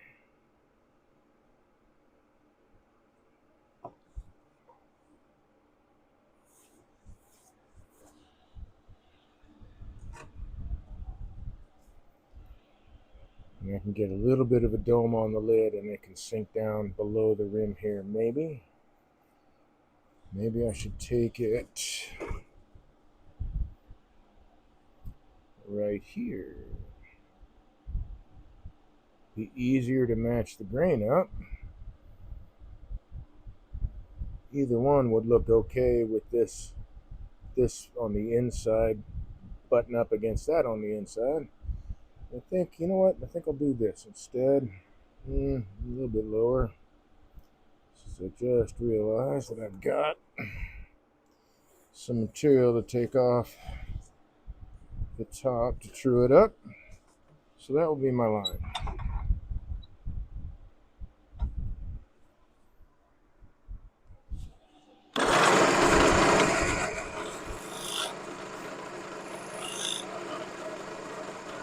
And I think I need just about that much.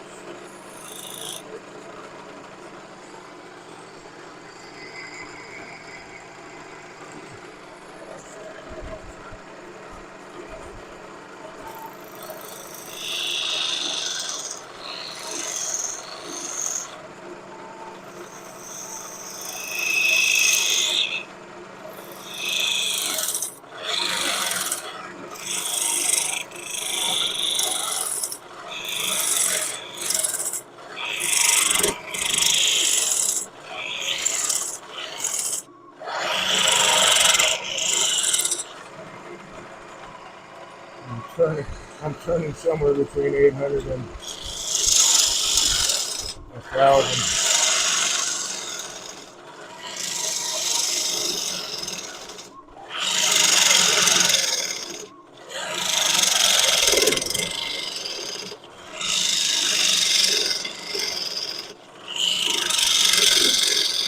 This wood is definitely hard.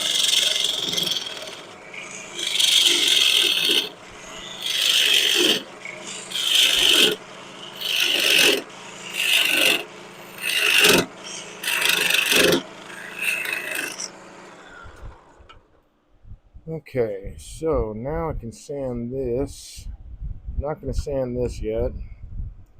And you know, it looks as if the bark may come loose from that lid, so hopefully not, but we'll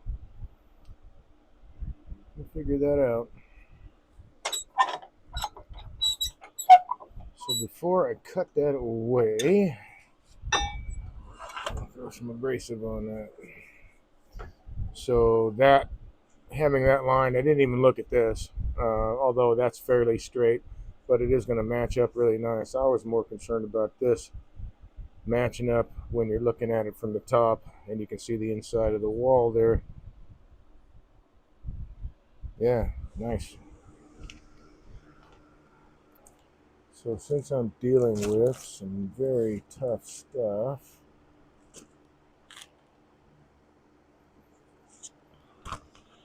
let's start with 180.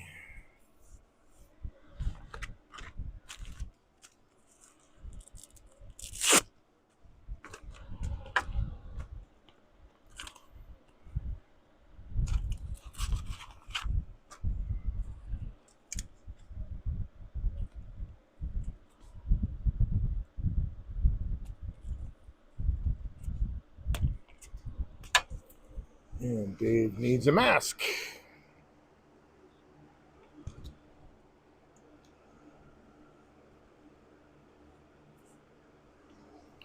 Auto's still good. Cool. I got to kill the mic for a sec, so I'll be right back.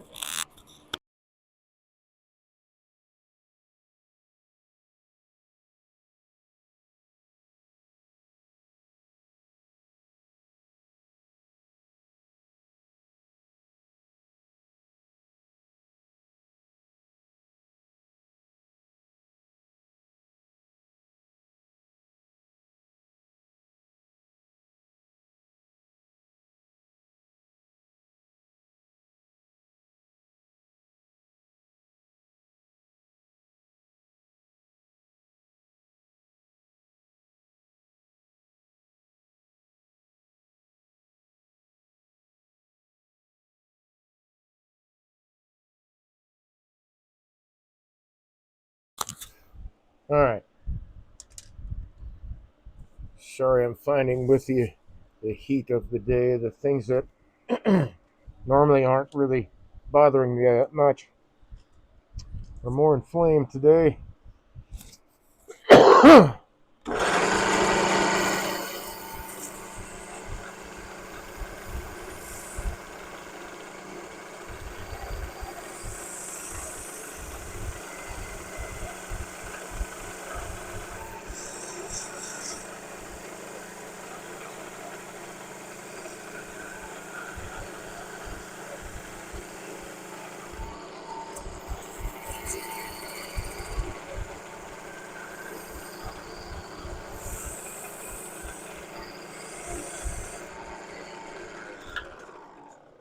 So, in general, things are pain sites are acting up today.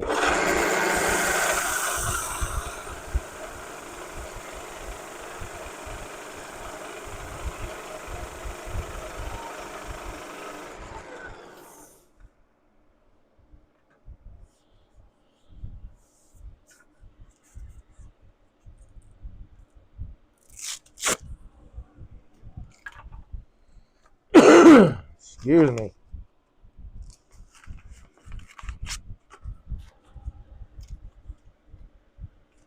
I may need to start my compressor up again. We'll find out here in a minute.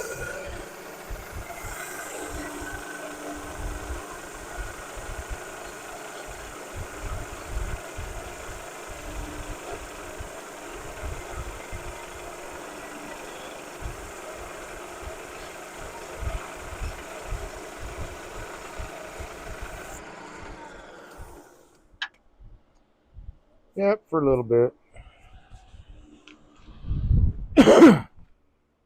Goodness gracious.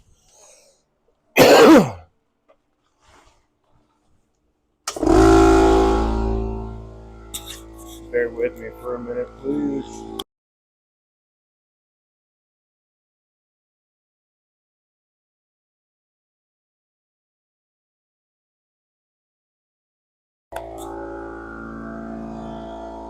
just needing to cough and sneeze and blow my nose. I'm going to say it's allergies. All right. Oh, yeah.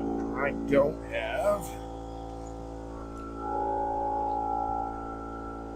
that thing on this dude. I need to look for that. I don't know how it spun out because originally used a Teflon tape to hold it in place. Somehow or another it spun out.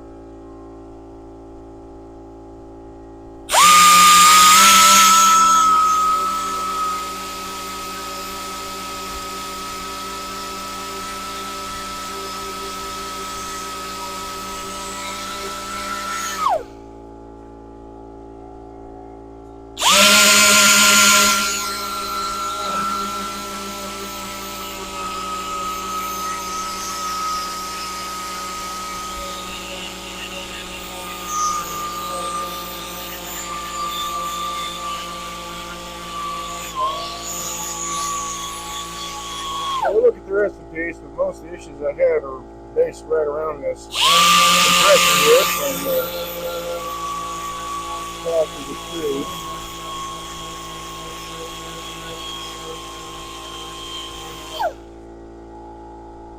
And it looks like nothing else really. So that part of wood caused the sander to skip a little bit.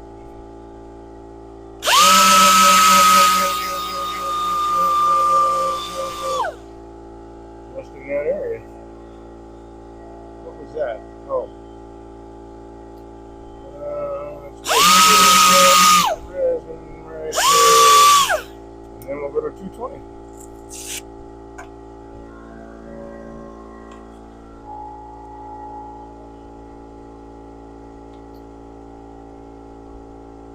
Yeah, what I'm going to do is I'm going to wind up having to fill that unless all that bark comes out, and then I'll wind up.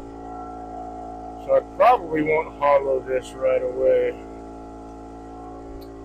just so I don't have to use that much resin.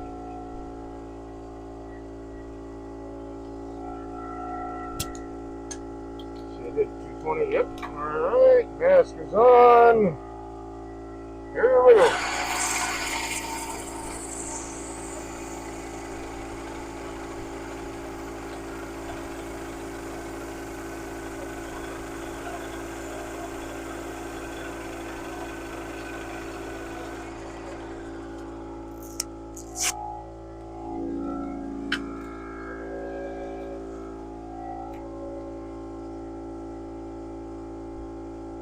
A little bit of a skip right there.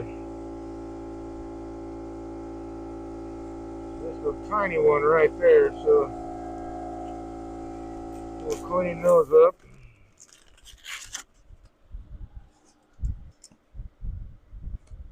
It's interesting how all the different woods and figures in woods will react.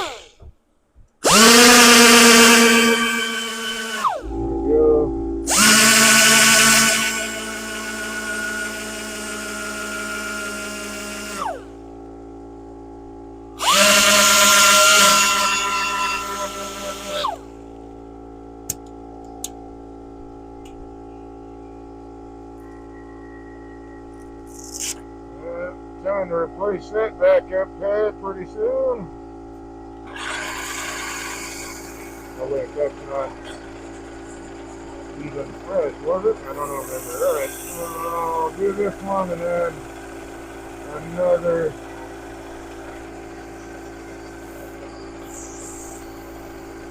Well, maybe, something how this looks.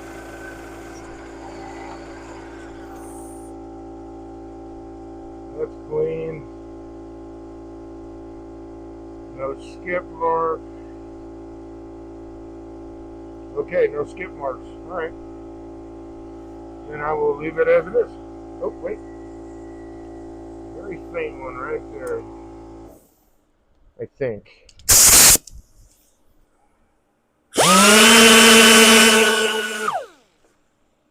Must have been. It went away. Okay. Yes, yes, I hear you. It's time to shut you off.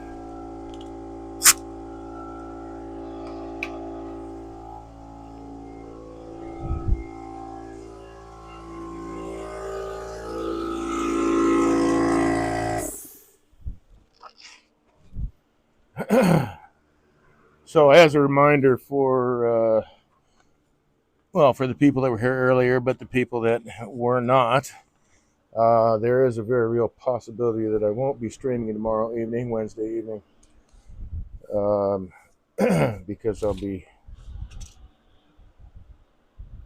helping somebody else move out of an untenable situation. So hopefully I'll have enough time to make it back and start the stream on time. But if not, I'm going to pick it up again either Thursday night or Friday night. So I'm not sure about that yet.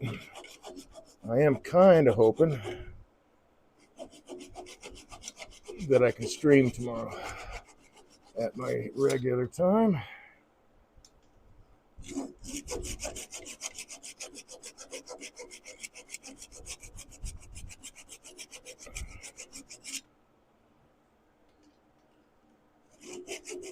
I guess in the scheme of things, I could just make that happen.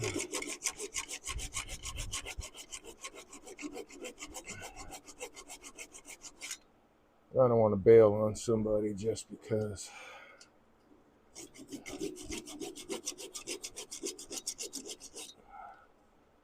I got a stream to make.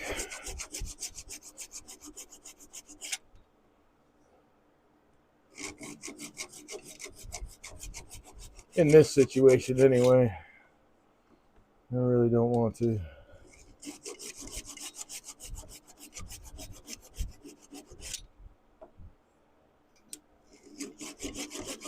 Coffee Stream Bot. So, visit Dave Life's OFI page at https://pro-fi.com/HIIMDABE?ref=Twitch. Yay, coffee stream bot. Oh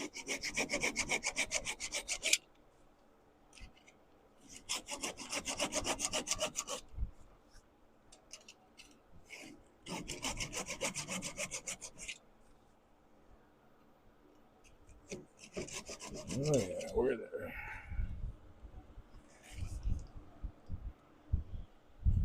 Alright, so I got a chuck hold there. I gotta do that with the lid, but I need to true up the lid anyway. Man, I don't like doing that, but so we got a little bit of torn fiber, but that's okay. That's gonna get turned away in the future. Back to the future. Let's see what we can do about finding the center. First go around. Let's give that a shot.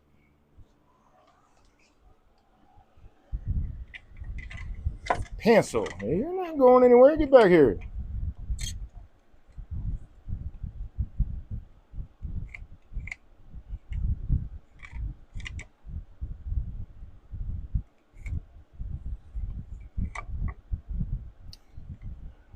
I'd be interested to hear if anybody else experiences this very same thing. This is like almost every single piece of timber using this center finder. I almost always end up with a little box instead of the lines crossing. So it's just a little bit off, I guess, but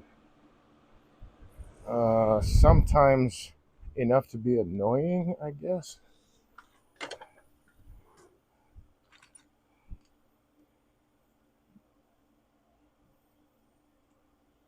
But it could just be me. There's always that possibility. I'm sharpening my pencil right now. There we go.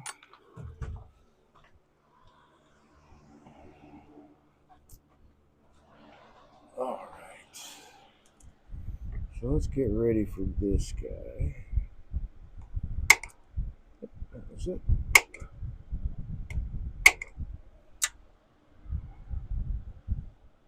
Start off between centers. Let's true this dude up. You know, I think I'll take this point down just a little bit.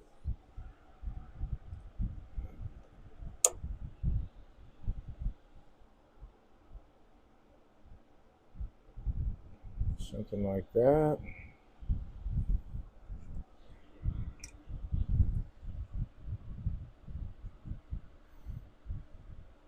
So I need. Say, it is an approximation, more or better.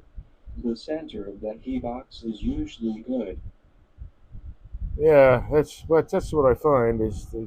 But sometimes I'll get a rectangular box, even on a round piece. It's like I don't know what the size difference is or whatever, but it's it's just kind of funny, weird.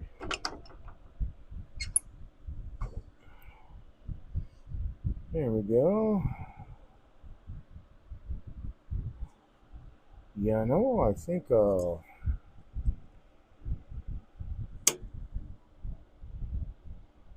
push that point in a little bit too.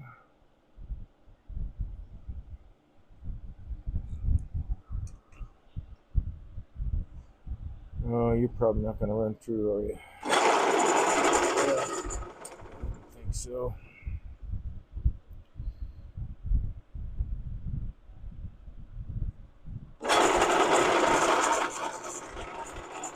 Although I was hoping. What did I do with the tool rest? I put it back where it belongs. Oh my gosh.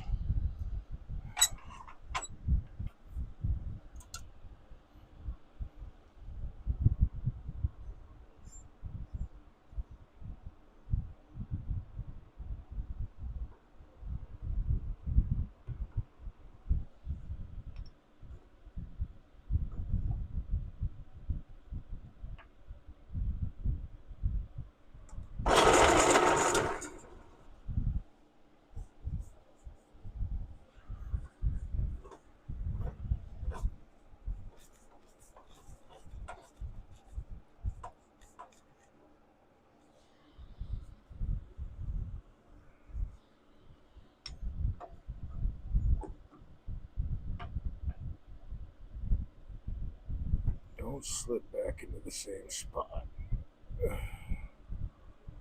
Oh, that was even worse.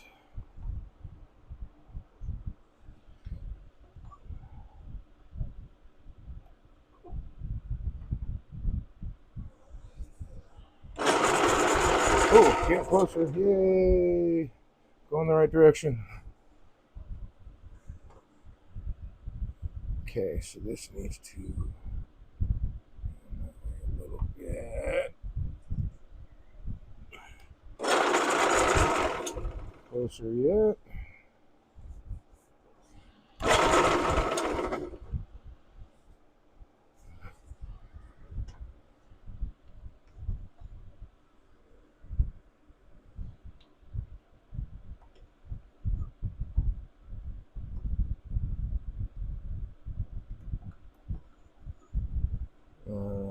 You're going to make me extend the point, aren't you? Alright, let's try it on.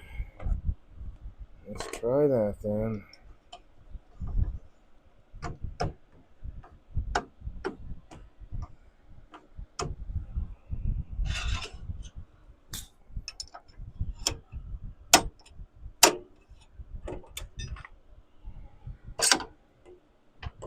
Come on.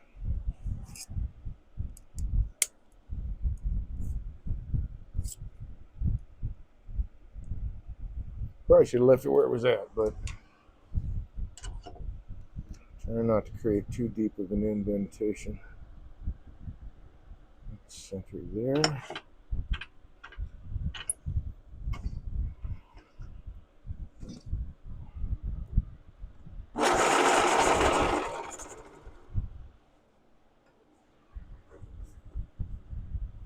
So you need to go that way.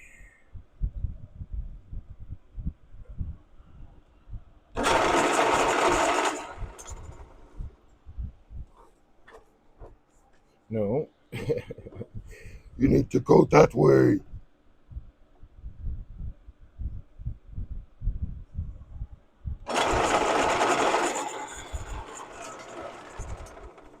Don't want to take any more material off this lid, which is why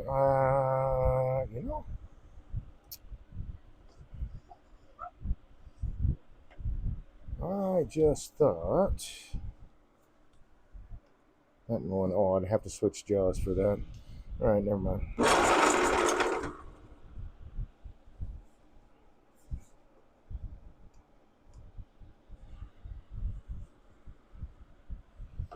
All right, let's try that guy.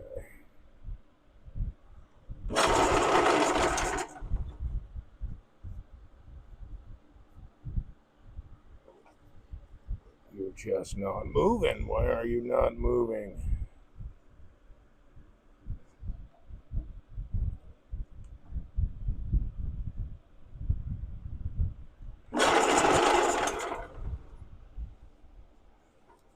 Seriously. All right, let's go the other way then.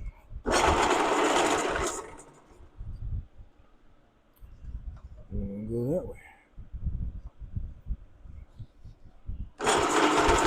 Well, daggone it. All right, fine. I'm gonna use the chuck. But to do that, I need to get rid of that little bitty tenon there.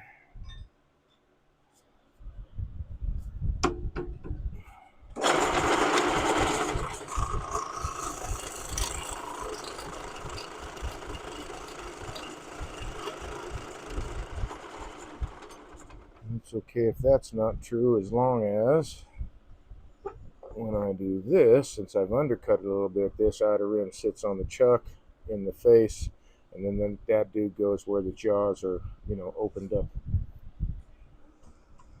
So it should sit flat, and then I can true this side up and go from there, turn it and flip it over, blah, blah, blah. I'm sure you get what I'm trying, where I'm going with it.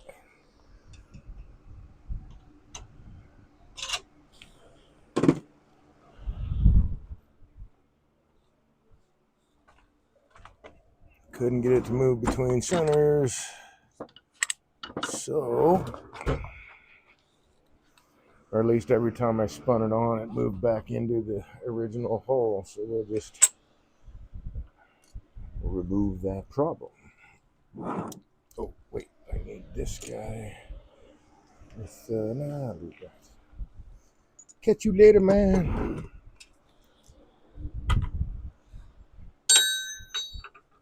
And put that tool away. Not quite, Dave. There you go. Get rid of the abrasive. Put this guy back in. Now I can get all this out of the way.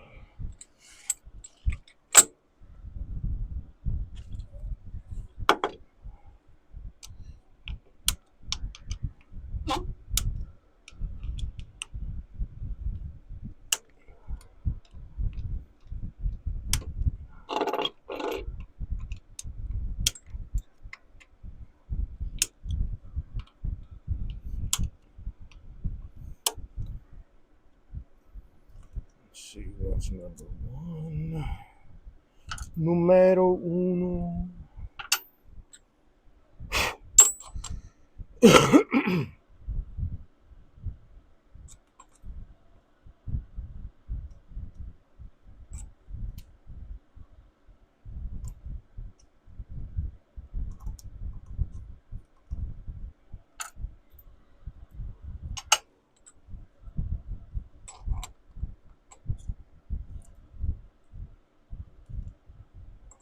So yeah, let's use the tools we've got.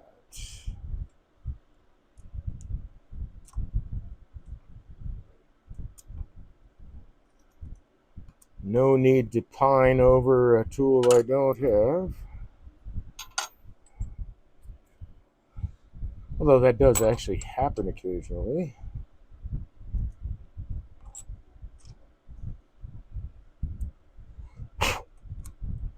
I think it probably happens to a lot of people. I really would like to have that tool.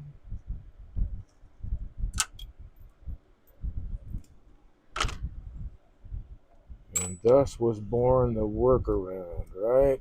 Necessity is the mother of invention, as it was once said.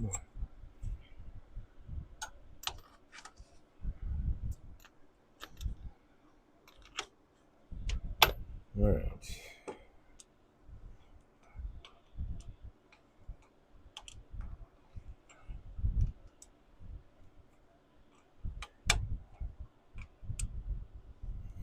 Or at least it was once said and then quoted over the years. How's that? I'm sure it was said many times.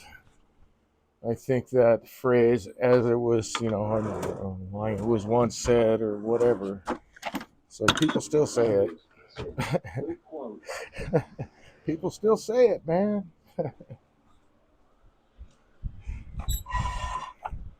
Well, we attribute it to the one person who said it first, I suppose. I don't need that. I need this.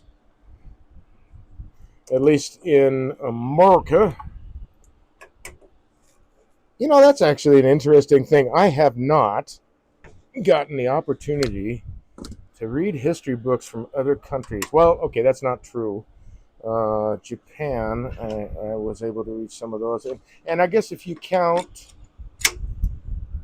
the Gaelic myths and all that, but let's be serious. I really haven't. What I have in my head, or at least at my fingertips, if I go to the what used to be the internet. Excuse me 1 second. I need to blow my nose again.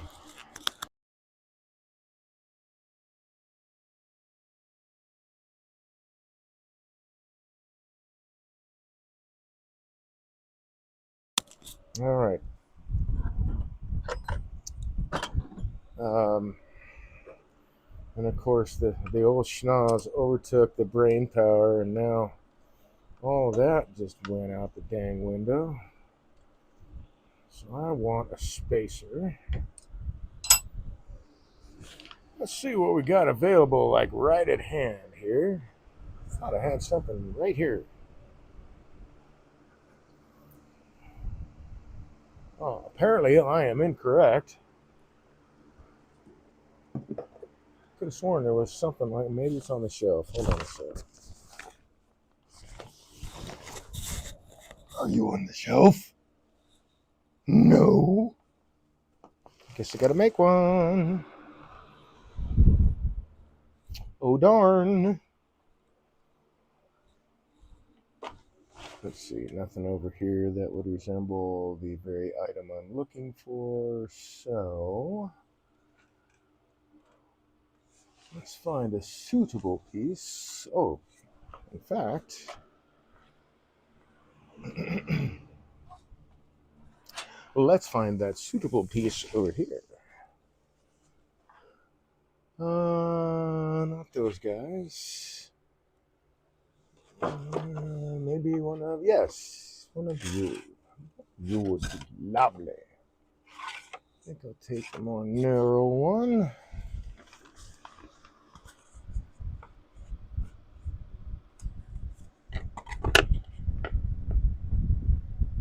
Maybe not something that wide.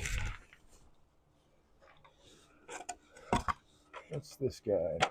There we go. I think that will do. Yep. Excuse me. Tra-la-la. So, what are we looking at? 4 inches, 4.5. 5. Okay.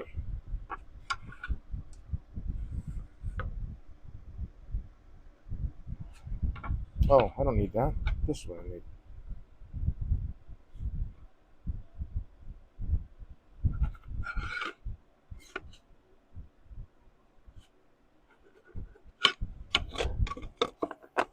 Sure, there's probably 100 ways to do this. I'm just picking up a piece of 1/4 inch plywood, birch plywood, and generally going to make it a square.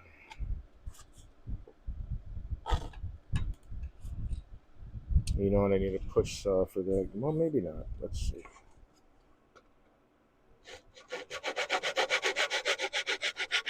Nope, it's working all right. For a flush cut saw, even.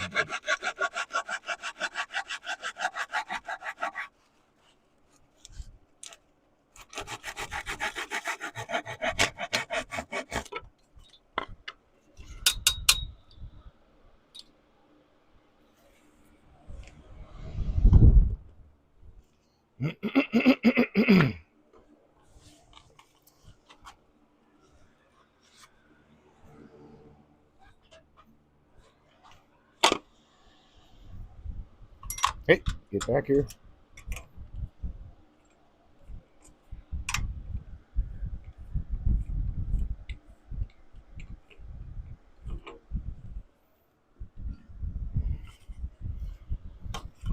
Who's more square than the other one? I've got equal. All right, cool. So I have a spare now.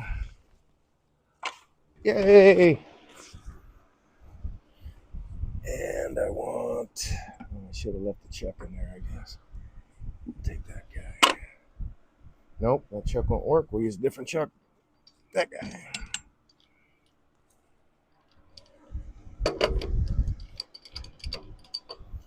Which means a different one of those guys.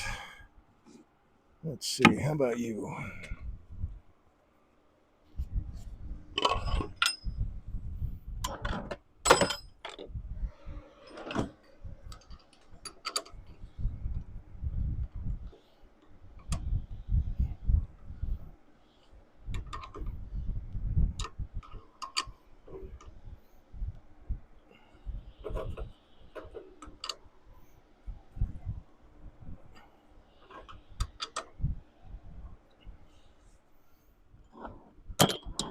Okay.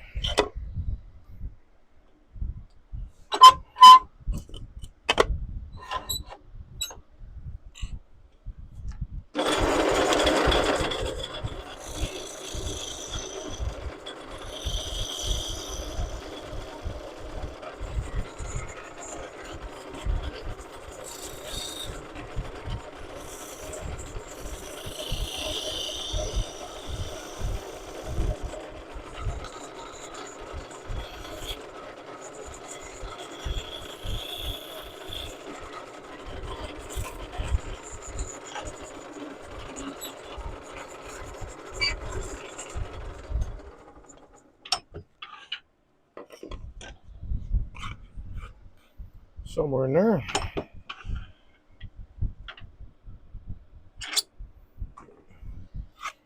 Oh, what the hell? Let's mark an X on the spot.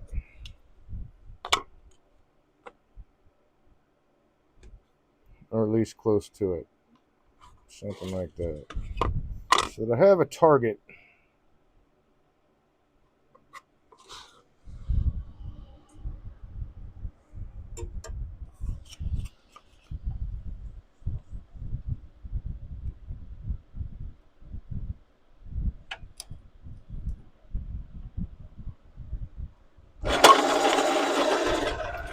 Are you kidding me?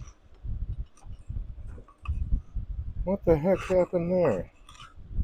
Oh, that spun out. Dang it, I hate it when that happens. Okay.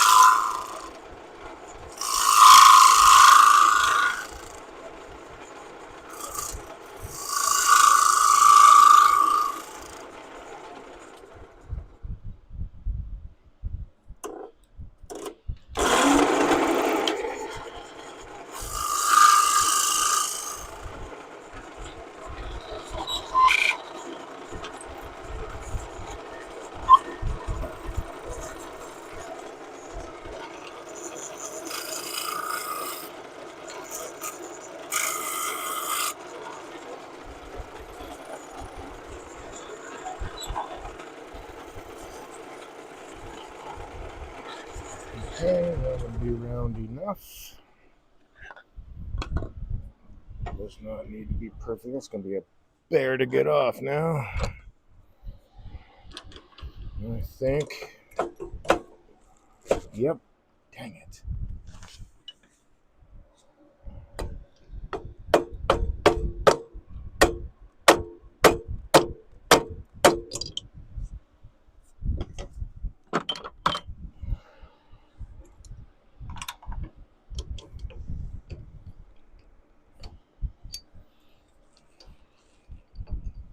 Alrighty, let's put that away. Grab this guy.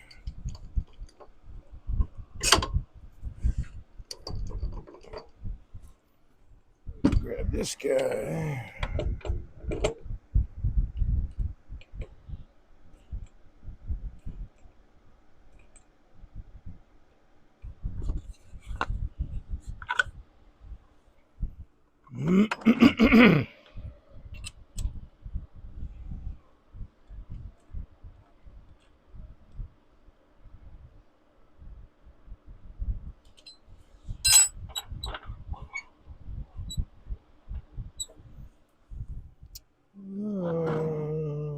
Let's see. Where is that dude? I think it's over here, maybe. I know I've seen you recently. I just haven't used you in a while. Where are you? Not in the tool rack. Not up here. I know I saw it. Oh, wait. Yeah, there it is.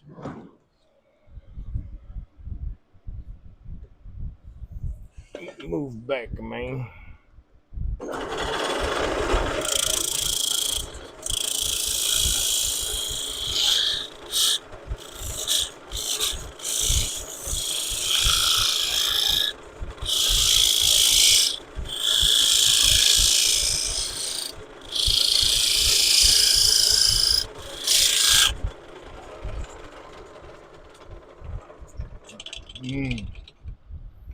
Spinning off.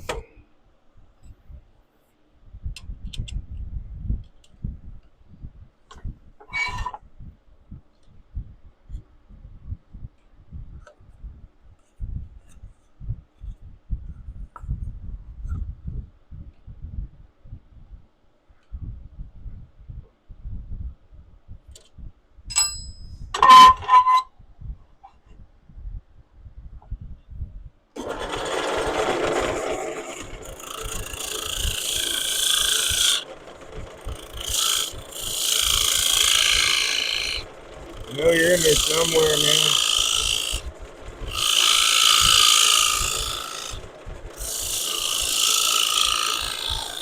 There it is.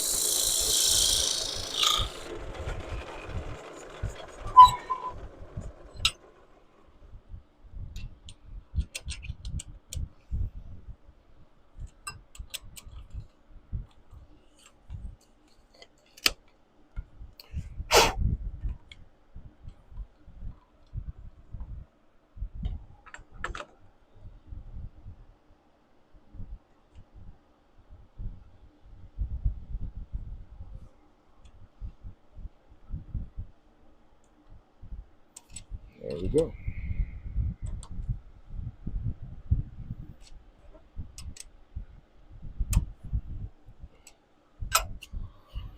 Save that for a rainy day.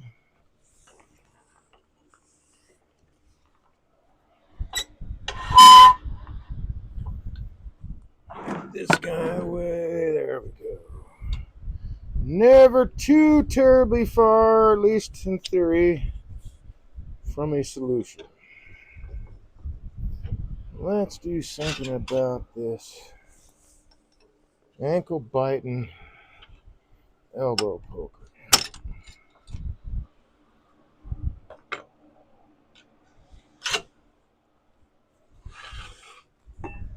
All right.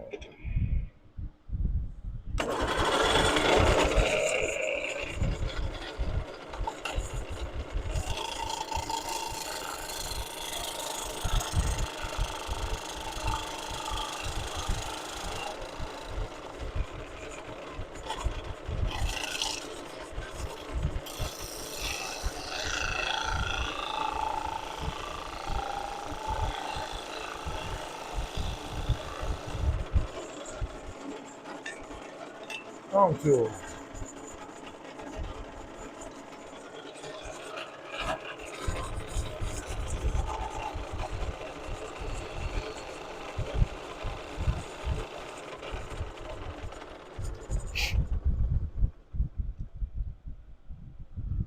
It's not going to be enough to hold on to.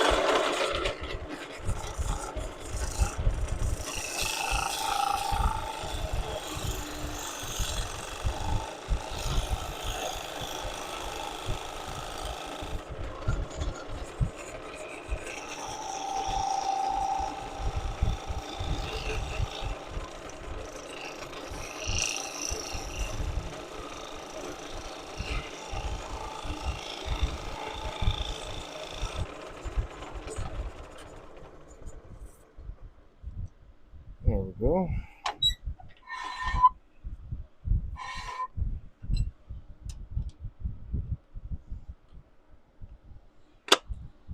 Ooh, nice catch.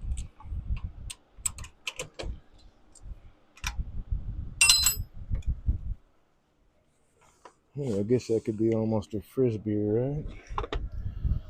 All right, fellow me lad, time for you to come back off. And we'll go with the smaller jaws.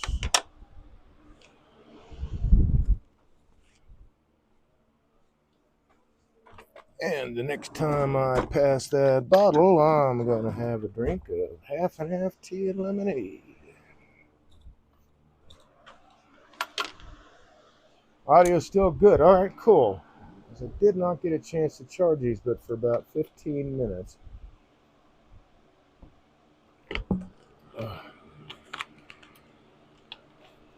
So it must have been Stream enough. bot said visit Dave Life's co-fi page at https://co-fi.com/HIIMDABE ?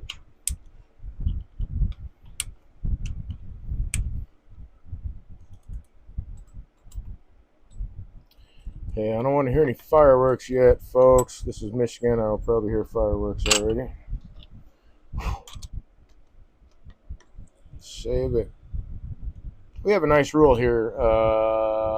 48 hours, both before and after the holidays. It's not considered a nuisance for you to shoot off fireworks.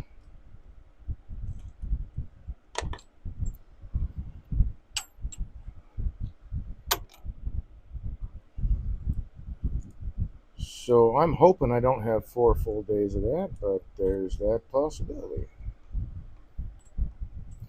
I guess it's the last weekend of Cherry Fest, too.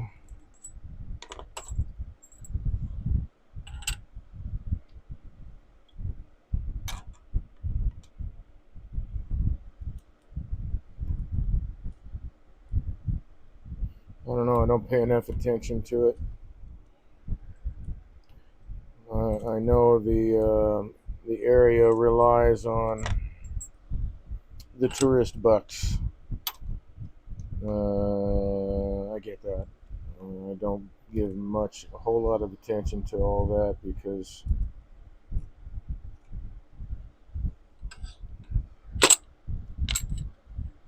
I don't want to go down and sit in the middle of a crowd of people. I don't like driving already in Traverse City with rush hour traffic and stuff like that. I already don't like it, but with all the extra turistas here, a lot of traffic is pretty much down to a crawl. I know the town, at least in Traverse City, the whole area, there's a lot going on here. Needs the bucks from tourists and all that stuff. I get it. I'm not complaining about that. I'm just complaining about the traffic load. I can't even get across the town that I live in without a hassle.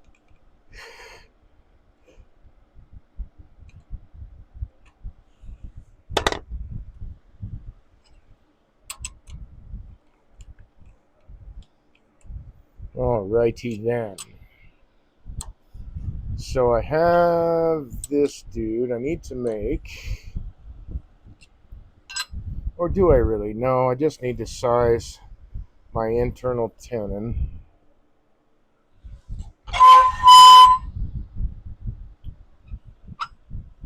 And I think it's probably time to change. Yep, steel.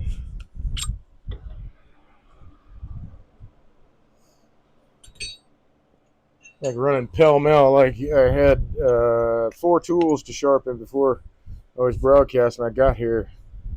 I just made it, man. So I didn't have to start late, which was nice. Hey, look, it's running through now.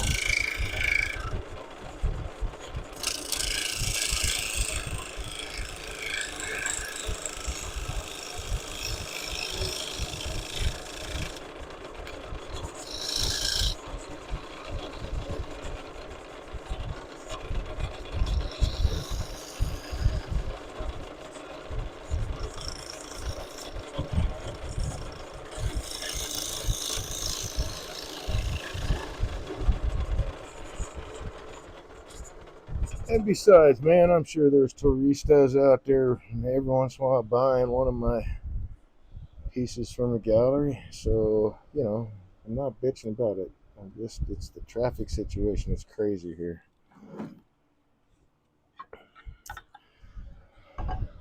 Alright, so I don't have a whole lot to play with as far as depth, but I don't need to worry about that too much.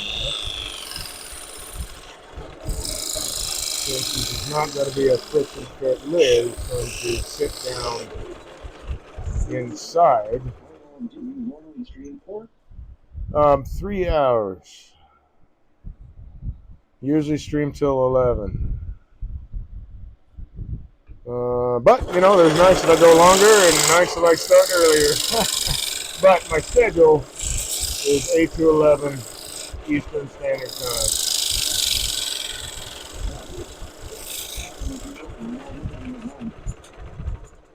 Oh, groovy. All right. Oh, yeah, you're on that part of the land where there's still daylight. Yeah. I wanted to, I guess I should probably start using GMT because I found that in my chats, I've got people watching in Argentina, come on, Brazil, Portugal, Lisbon, and Egypt. I was like, wow, that is just really cool. Or at least that's what the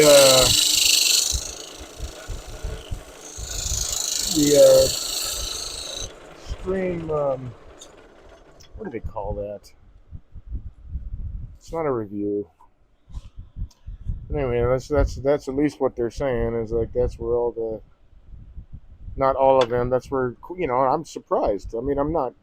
America is not as large as is depicted on maps or as many Americans believe. In landmass, it's not. So Americans have this distorted view of the size of the United States because of the maps that we have here. But I'm guessing probably other countries do the same thing. They slightly inflate the size of their country on a map, on their own maps. But there's been a distorted view anyway of the size of countries. We're just really bad here. We Americans are just really terrible at it.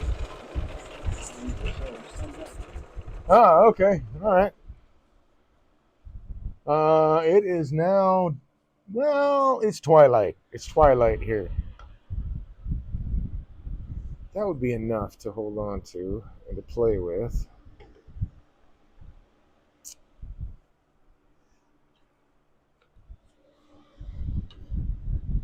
I do have to remind myself that there are other time zones out there. But only occasionally, because I know I've got only one child. One of my three children is in the same time zone as I am.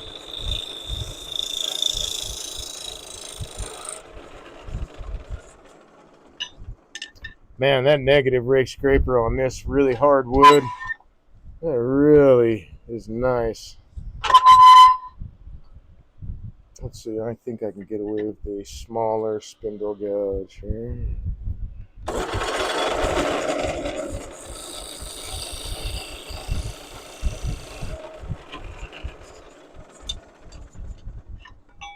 Alright, so that is that. You know, we can actually just turn the lid, I guess. Not the diameter of it, but let's give it some more shape. Shall we? Yes, I think we shall. So I have, I can go actually a little bit, maybe I better not. I could go in a little bit more, but nah, we'll leave it at that thickness because I do have this bit to turn away, but I may even turn just that into a bead. Let's find out. This is kind of dicey, but we'll see if it works out. I'll put that split there right in the center of a actual jaw as opposed to being between jaws, so that won't be as much spreading force on this piece since the jaw is right there. That might be helpful. I don't know.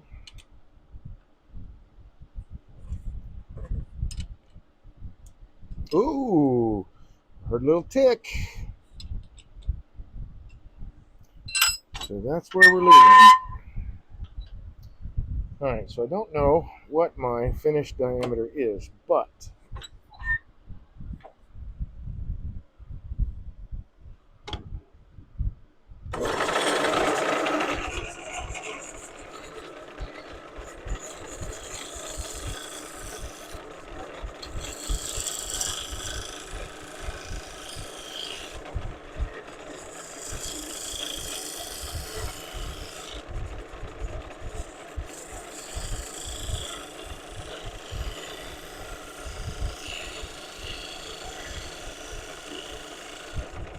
I do know it's smaller than this.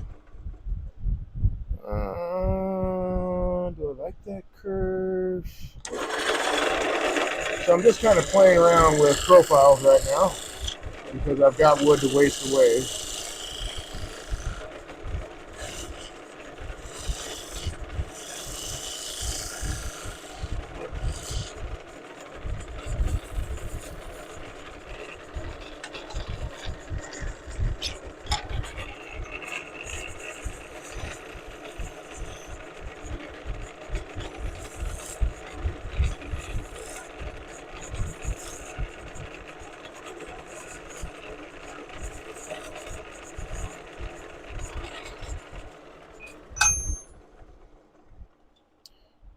Yeah, I think I will go with that, especially since the walls will be straight. Yeah, I'm going to go with that. That general shape there. Let's do, wait, can I do this yet? Well, I can do the inside of this yet.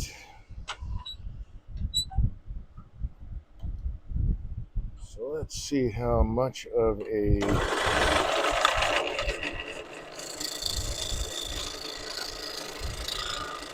surface I will have for a bead.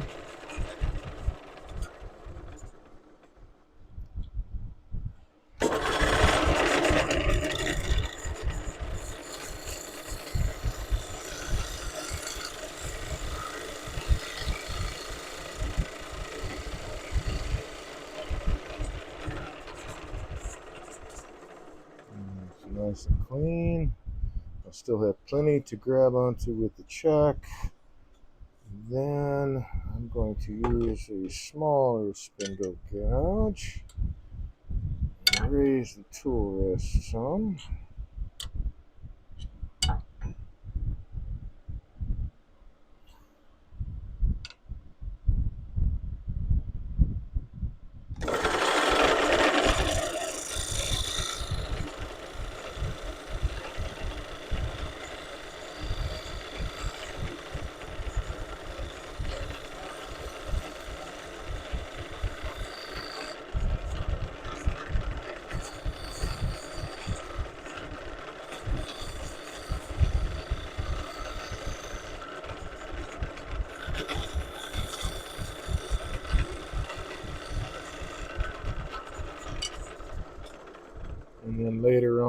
turn that down, but I need that for the chuck right now. Yeah, I like that. I'm not sure what I'll do out here yet.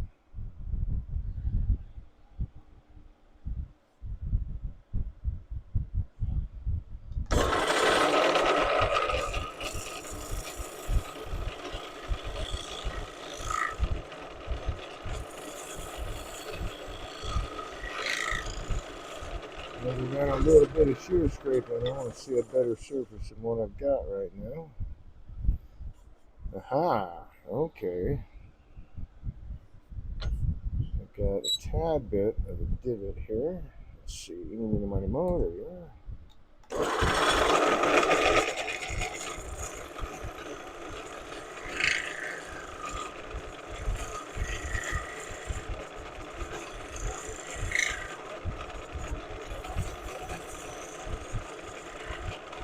We just, I don't know, angel hair, whatever, really, really fine shavings. It just breaks apart. I just want a light touch when we're working a scrape and a shear scraper. Just want to get the high points.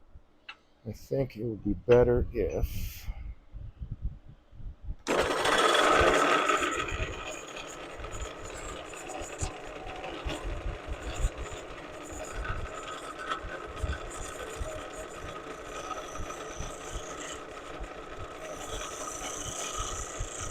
do a pull cut here first.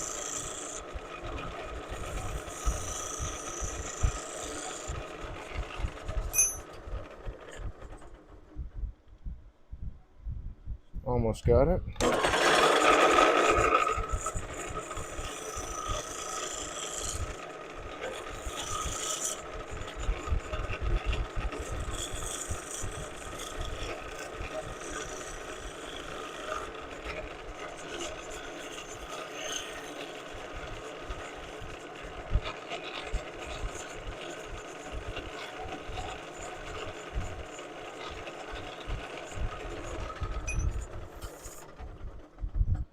Very smooth, yeah, that's what I'm after. More of that. Alright, so this looks, I'm not sure if this part's opening up or not, but we're going to stop right there with this guy. Well, no, we're not. One more ting.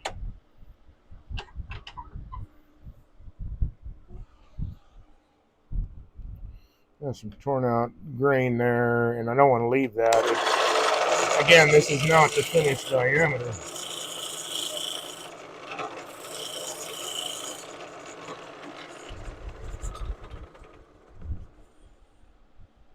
But I want clean lines. And so when I'm looking at it later, I won't have to worry about that. Alright, so that's the lid for that dude. And it will come in probably 1/4 of an inch in diameter.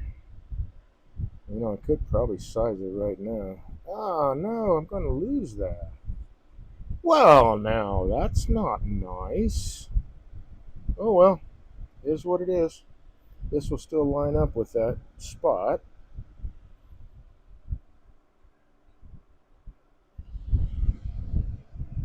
So that'll still work. No, I'm going to size the lid when I get to that point of hollowing this out. I'm going to clean this off and true it up so that I don't have this underneath the resin. I'm going to have to, I'll probably wind up making a clay dam here. Not sure how I'm going to tackle that yet. But I don't want to start hauling this thing and then the whole thing fly apart, because that is a very deep part of where the tree didn't quite grow together. The two branches, you can see there's a pith down in this general area and a pith down in this area. So where those two branches grew together didn't quite meet all the way on this side of that crotch piece. I had another piece over on this end that was all contiguous. I didn't have to worry about that stuff, but on this piece I had to. I was hoping that the bark and all that would hold together, but clearly it doesn't look like it's going to, so I'll have to fill that somehow. Come up with a, it'll be an easy peasy um, clay dam or something like that, but it'll still have to sit for several days to cure.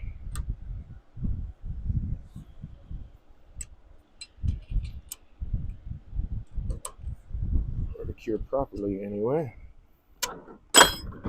Alright, let's move that guy aside. Get this guy away. This guy away.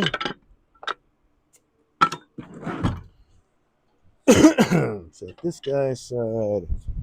And we'll just wrap the turning part of the broadcast up with this. 15 minutes left anyway. Oh, you know what? I'm going to use this spindle gouge.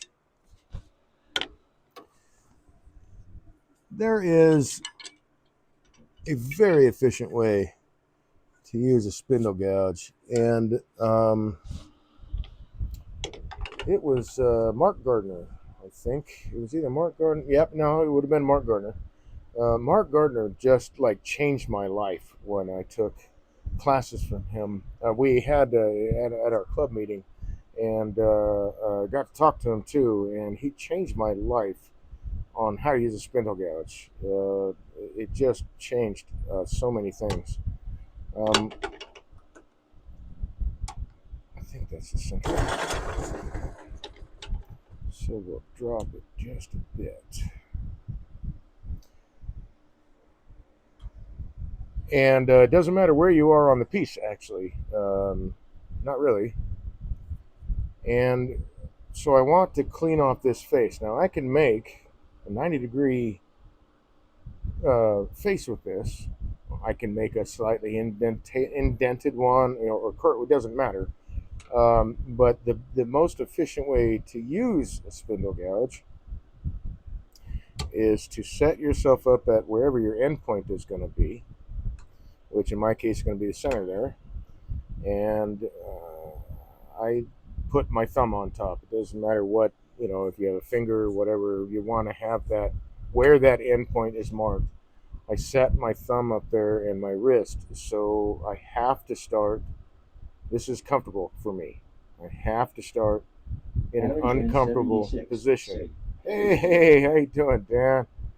I have to move to an uncomfortable position to start because I'm going to start the cut way up here towards the bottom of the flute, right up there towards it's that point. We'll call it a point.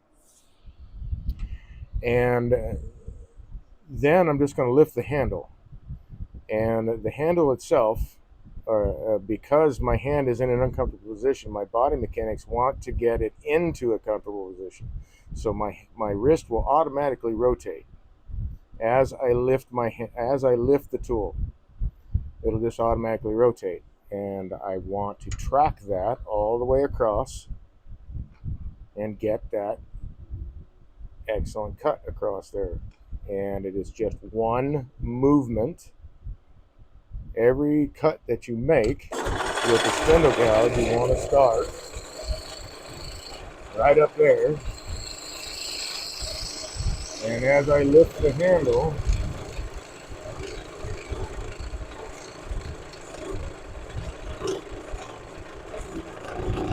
thumb comes more and more towards the top. I'm going to start down here again. I'm going to start that same spot, way up there in the corner.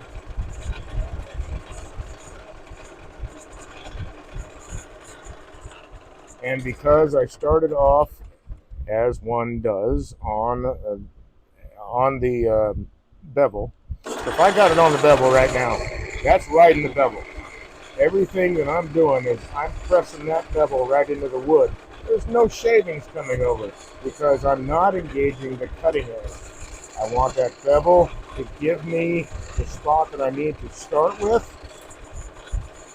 And then I want to slightly rotate the tool and engage the cutting edge. So the bevel is off the piece. The bevel is not touching.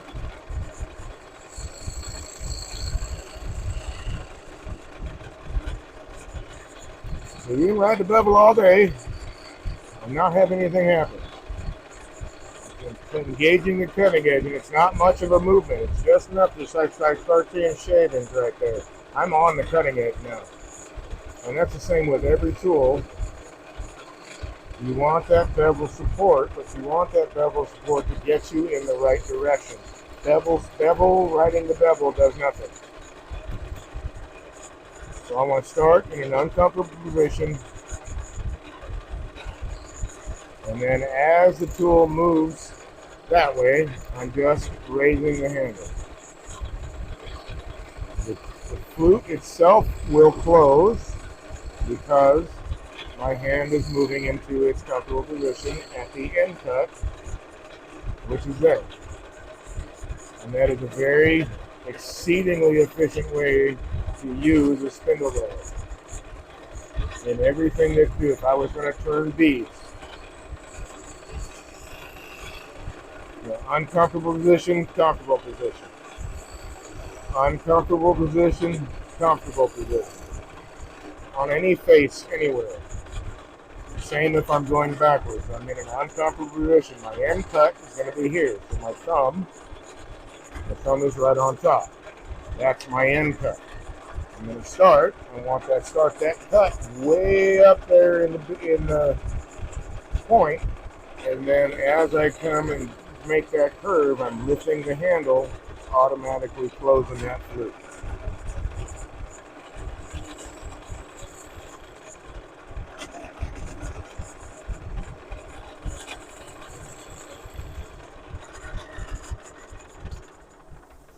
And that just changed everything for me when I learned that from him, because I was trying to use it like a bowl gouge sort of, and other tools, because it's a gouge, right? But it's because of the geometry of it. That is the most efficient way to use it. With a bowl gouge, it's, of course, is different.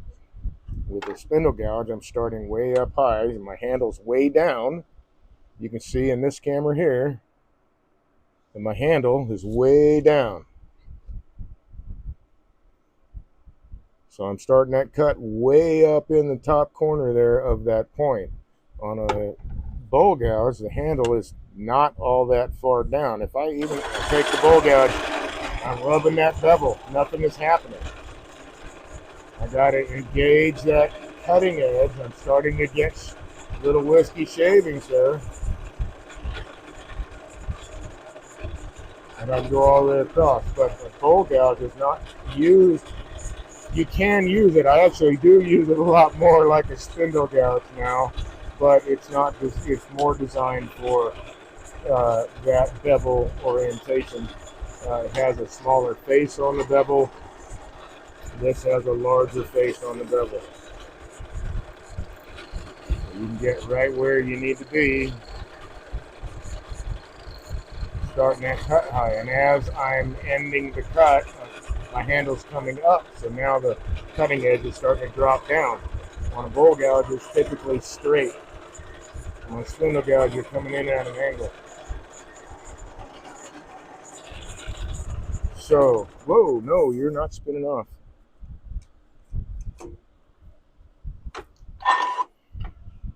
So, there's that.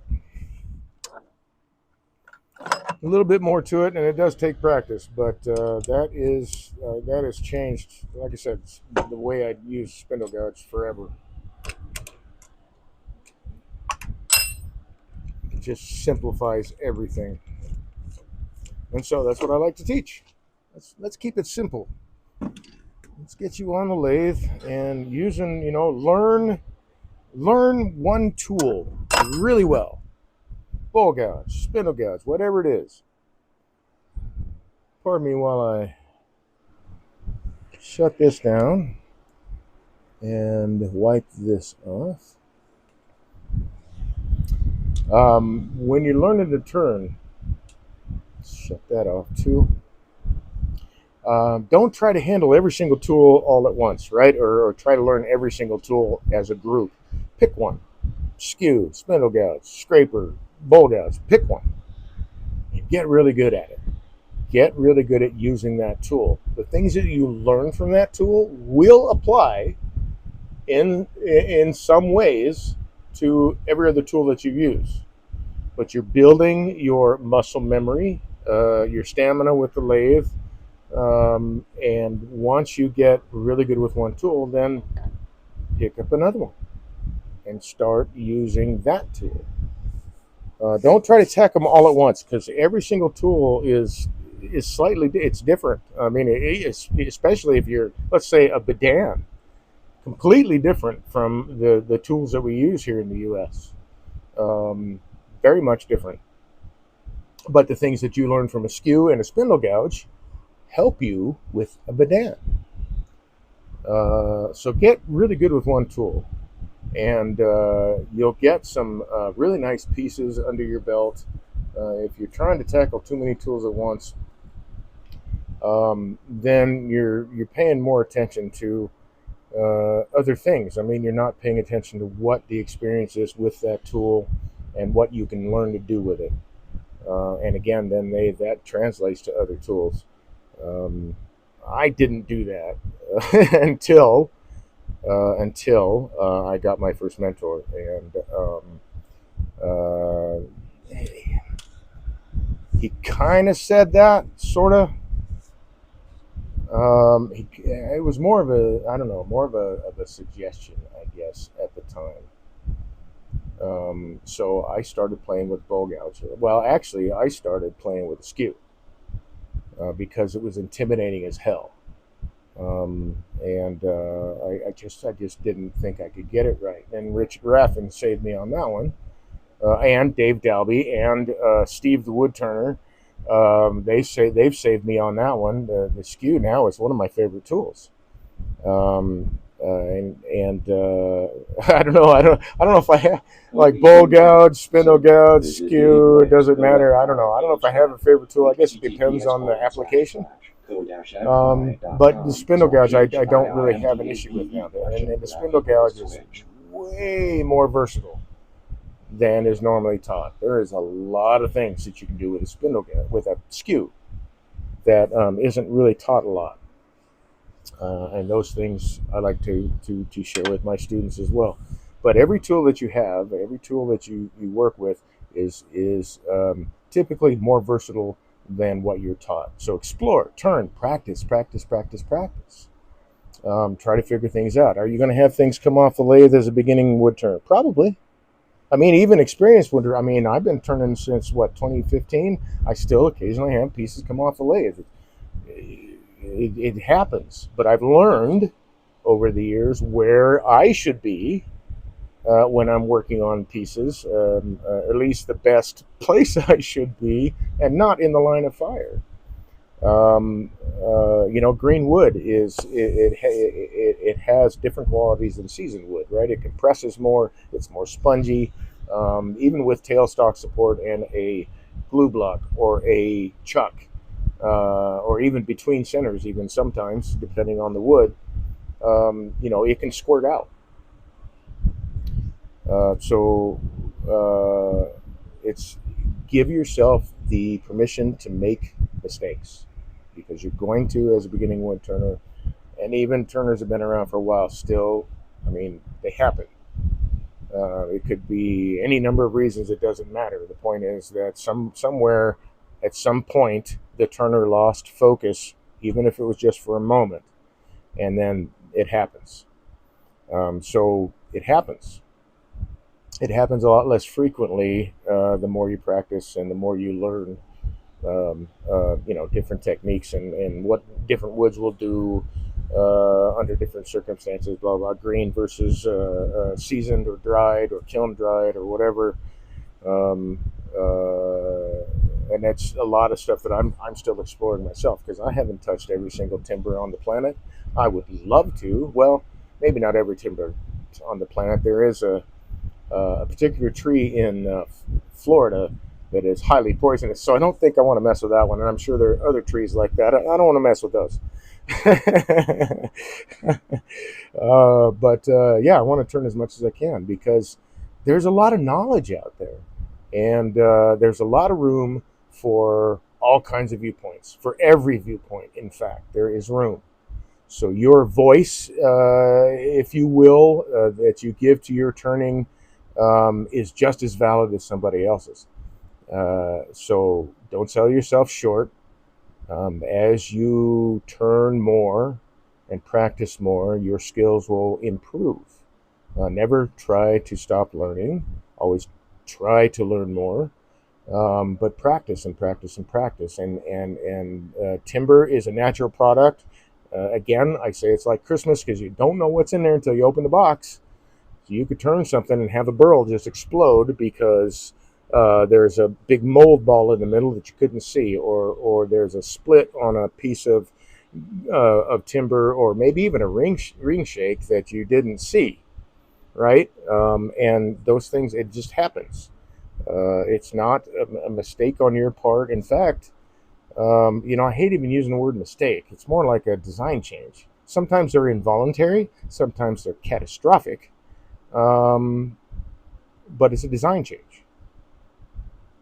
So give yourself that permission to make mistakes. Go out there and turn. You're not going to make everything perfect the first time or the second time, maybe even the third time. But that fourth time, it might get really good. No, it's a continual journey. Your taste in what you like to see in pieces that are turned is going to change and evolve over time. There are some things like myself. There are certain shapes that I really like. I really like to turn them. For me, that image of that shape is pleasing. It's very nice. I like it. Um, some people like to turn other shapes that they prefer, longer, shorter, fatter, wider, whatever. It doesn't matter. Everybody's voice is valid just as much as yours is. So give yourself that opportunity. Practice. Practice. Having said that, I'm going to wrap up the broadcast. I really appreciate the support that you show me by attending, even lurking in the background. Said, didn't Bob Ross say something like Yeah, that? There are no mistakes, just happy little accidents. Yep, yep. They can. Yep, he did say that a lot, and I agree. Said, great stream. Looking forward to the next one. Thank you very much. I appreciate that. I'm going to really try hard. I'm kind of captive as far as a working body tomorrow, but hopefully I'll be able to break away and make it to stream on time tomorrow evening. If not, I'm going to pick it up. I'll pick up another day, either Thursday, Friday, or Saturday night. Maybe even two of those or three of those. I don't know. I really want to turn. I have the itch. I like turning on the lathe. My happy accidents really use a lot of unhappy profanities. Yeah. That is, said LUL. Yeah. I might have said a few blue words myself. But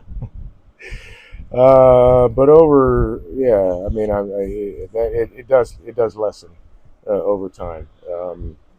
Just because you get better at what you do. That's all there is to it. It's practice. So again, we'll go back to we're going to wrap up the broadcast. Thank you very much for supporting this channel by joining me while I stream. Subscriptions, stuff like that. I very much appreciate, and sitting through the commercials. Thank you for that. I really appreciate it. It's not something that I'm ever going to make a living off, but it helps. So I appreciate you willing to go through all that and support this channel. I hope to see you in the next couple of days. Hopefully tomorrow. We'll see. You know what? Actually, yeah. I'm going to be turning Friday night. Now I know it's 4th of July, and you may be out watching fireworks or whatever, but I'll be turning because that's how I distract myself from all of that nonsense. So I will be turning Friday night for sure. I'm going to try to get tomorrow night. I hope you all enjoy the rest of your evening. Thanks for joining me. I hope you stay friendly, and I hope to see you soon. Thanks a lot, folks.